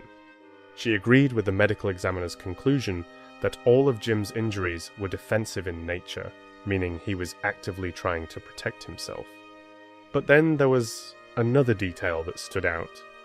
His gun was still loaded, and lying just inches from his body, and that raised even more questions. She explained that if his attacker had been his wife, you'd expect him to try to disarm her or get away, not let things escalate to that level without using a weapon that was right there. That part, to her, didn't really fit the version of events being presented. As for the chair that had been wedged against the closet door from the outside, the prosecution, along with police, had their own explanation. They argued that Sandra could have set it up herself, without anyone else's help. According to them, it could have been done using something like a pillowcase, or another piece of fabric pulling the chair into place and securing it against the door. So, yeah, even that detail, which might have looked like evidence of an intruder, didn't necessarily rule out the possibility that everything had been done by one person. Closing arguments have just wrapped up in the case against a woman accused of murdering her husband and then trying to cover it up. Channel 2's Lee Ferlisi is joining us live downtown with what we're learning from the courtroom as we wait for a verdict in this case. Lee? Yes, Bill. Well, the prosecutor arguing very strongly that Sandra Melgar did murder her husband. The defense saying there was shoddy detective work and the evidence just does not add up. Now it's up to the jury. Sandra Melgar's fate lies in their hands. Thank you. Closing arguments began this afternoon. You guys saw the photos. You saw all the wounds that he had, the 13 stab wounds, all the other wounds that he had in his body and his head. Certainly that person intended to kill him, or that person certainly intended to cause serious bodily injury, which resulted in death. We've proven all of those things. In the Sandra Melgar case, there's no physical evidence in this case that points to her at all. The prosecution graphically painting a picture from their case. And while he isn't looking, she makes a strike straight up all the way to his neck. That's what that first strike is. Jamie, of course, gets up to try and defend himself, turns around, and that's when she gets him on the thumb. And that's when the blood starts spurting out onto the chair. The defense criticizing shoddy detective work and saying the evidence is just not there. Look at what remains. No broken nails, no problems with the hands, no bruising here where you would expect it if a knife was used. So the jury is expected to deliberate for only a few more minutes until about 5:15. Then they'll be back at it again tomorrow morning. We're live at the Harris County Criminal Courthouse. Lee for Lisi, KPRC, Channel 2 News. In August 2017, the jury began deliberations, and right from the start, it was tense and honestly not easy at all. On the very first day, they spent 8 hours in the room going over every argument, every piece of evidence. The atmosphere, from what people described, was really napra jaune, like completely split down the middle. Neither side could convince the other, and that just showed how many doubts and contradictions had been surrounding this case from the very beginning. But then, on the second day, everything changed. After more discussion and going back over the evidence again, they reached a final decision. That shift from a deadlock to a unanimous verdict became the turning point that decided Sandra's fate. Sandra Melgar was found guilty and sentenced to 27 years in prison for the murder of her husband, Jim. It brought the trial to an end, but not the debate around it. Liz later said that in that moment, you could hear this wave of reaction in the courtroom, almost like a collective gasp. It was so emotional, you couldn't miss it. All that tension that had been building the entire time, it just broke all at once. Sandra nearly collapsed. She sat there crying, completely overwhelmed, unable to hold it together after the verdict was read. Liz admitted that, at one point, the thought that her mother might have killed her father did cross her mind just for a moment. A painful, unsettling thought that, really stuck with her for a while, but now she says she doesn't believe it anymore. And honestly, no one in that courtroom was expecting a guilty verdict. It came as a shock to a lot of people there. Both Jim's family and Sandra's family continued to support her claims of innocence. They fully believe her version of what happened. And even after the verdicts, they've stayed united in that belief, holding on to it, no matter what the court decided.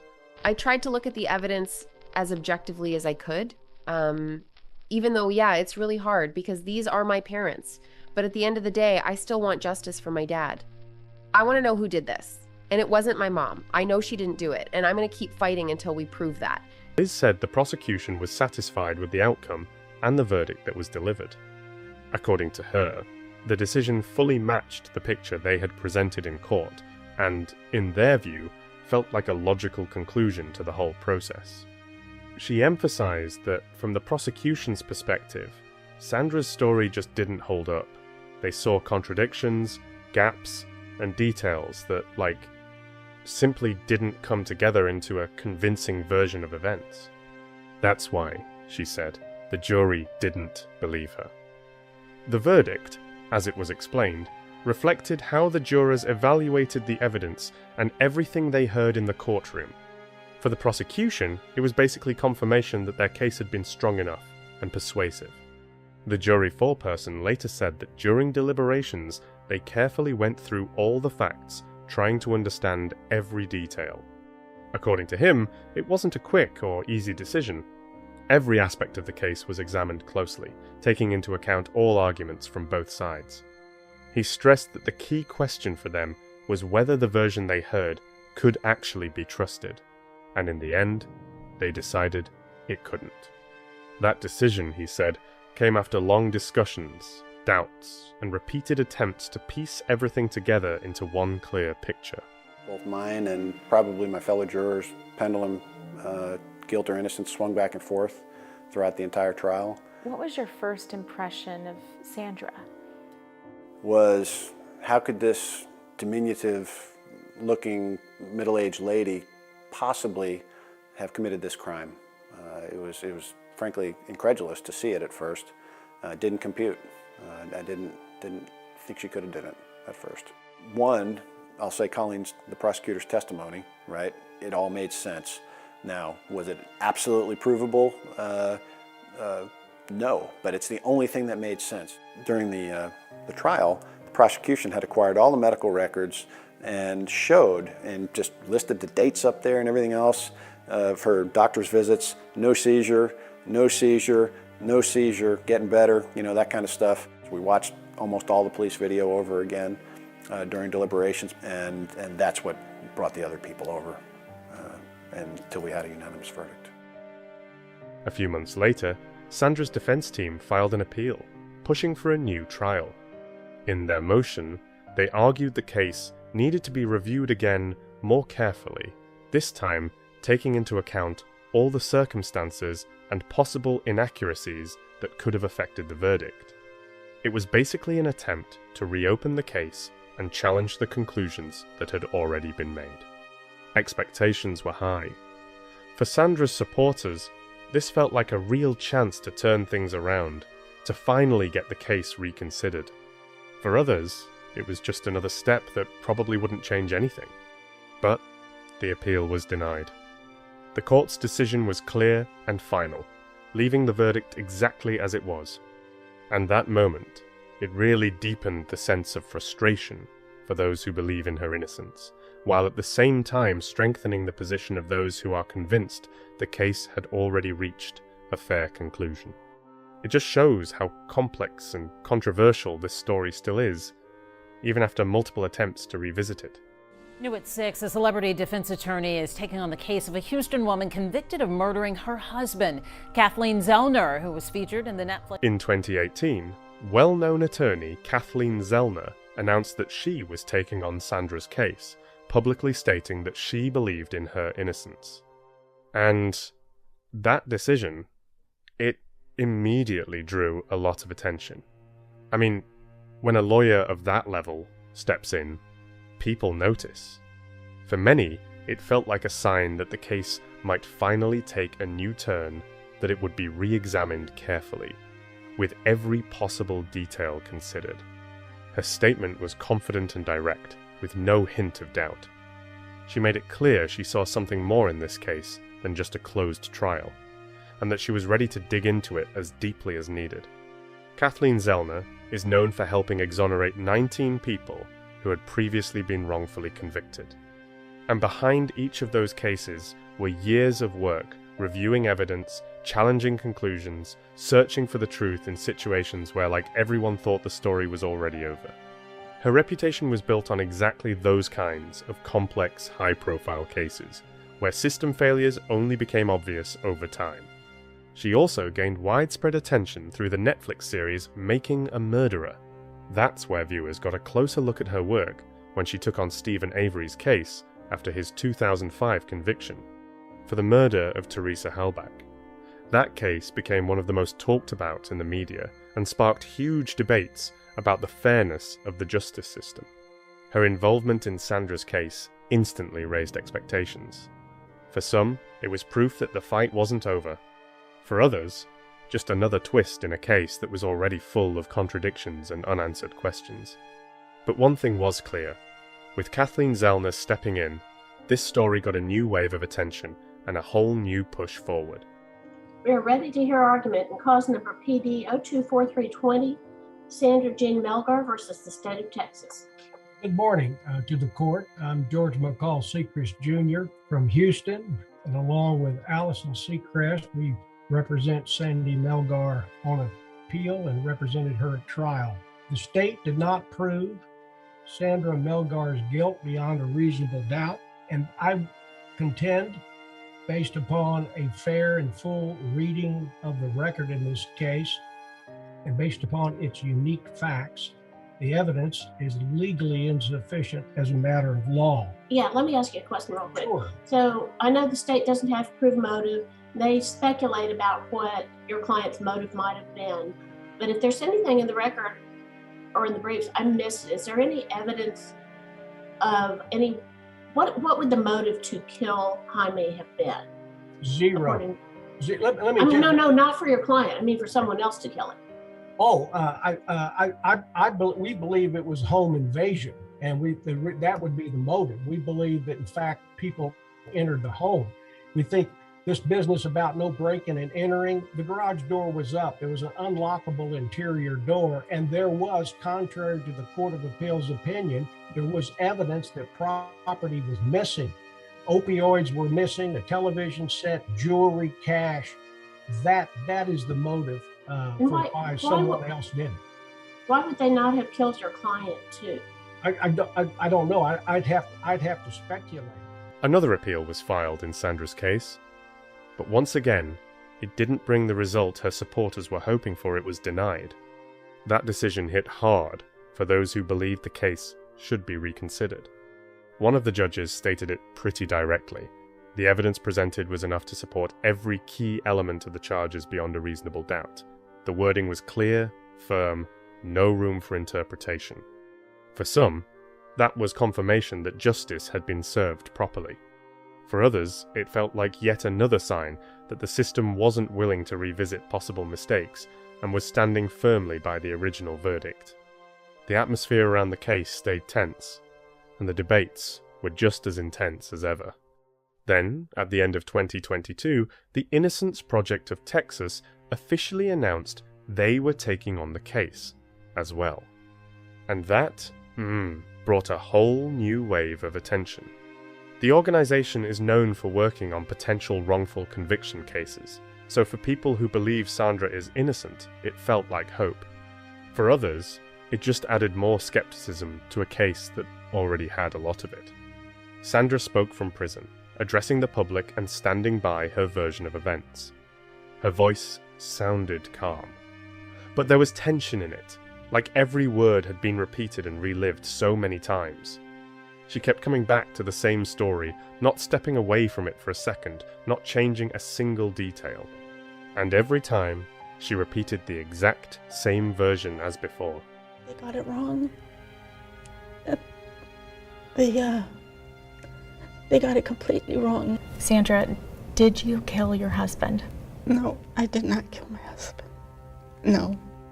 And you have grandkids. And my grandbabies, yeah. You're missing out on. I know. I know that really hurts me. I miss them so much. I mean, I'm just gonna keep fighting this until I'm out of here. That's all I can do. This is an incredibly strange, complex, and truly tragic case.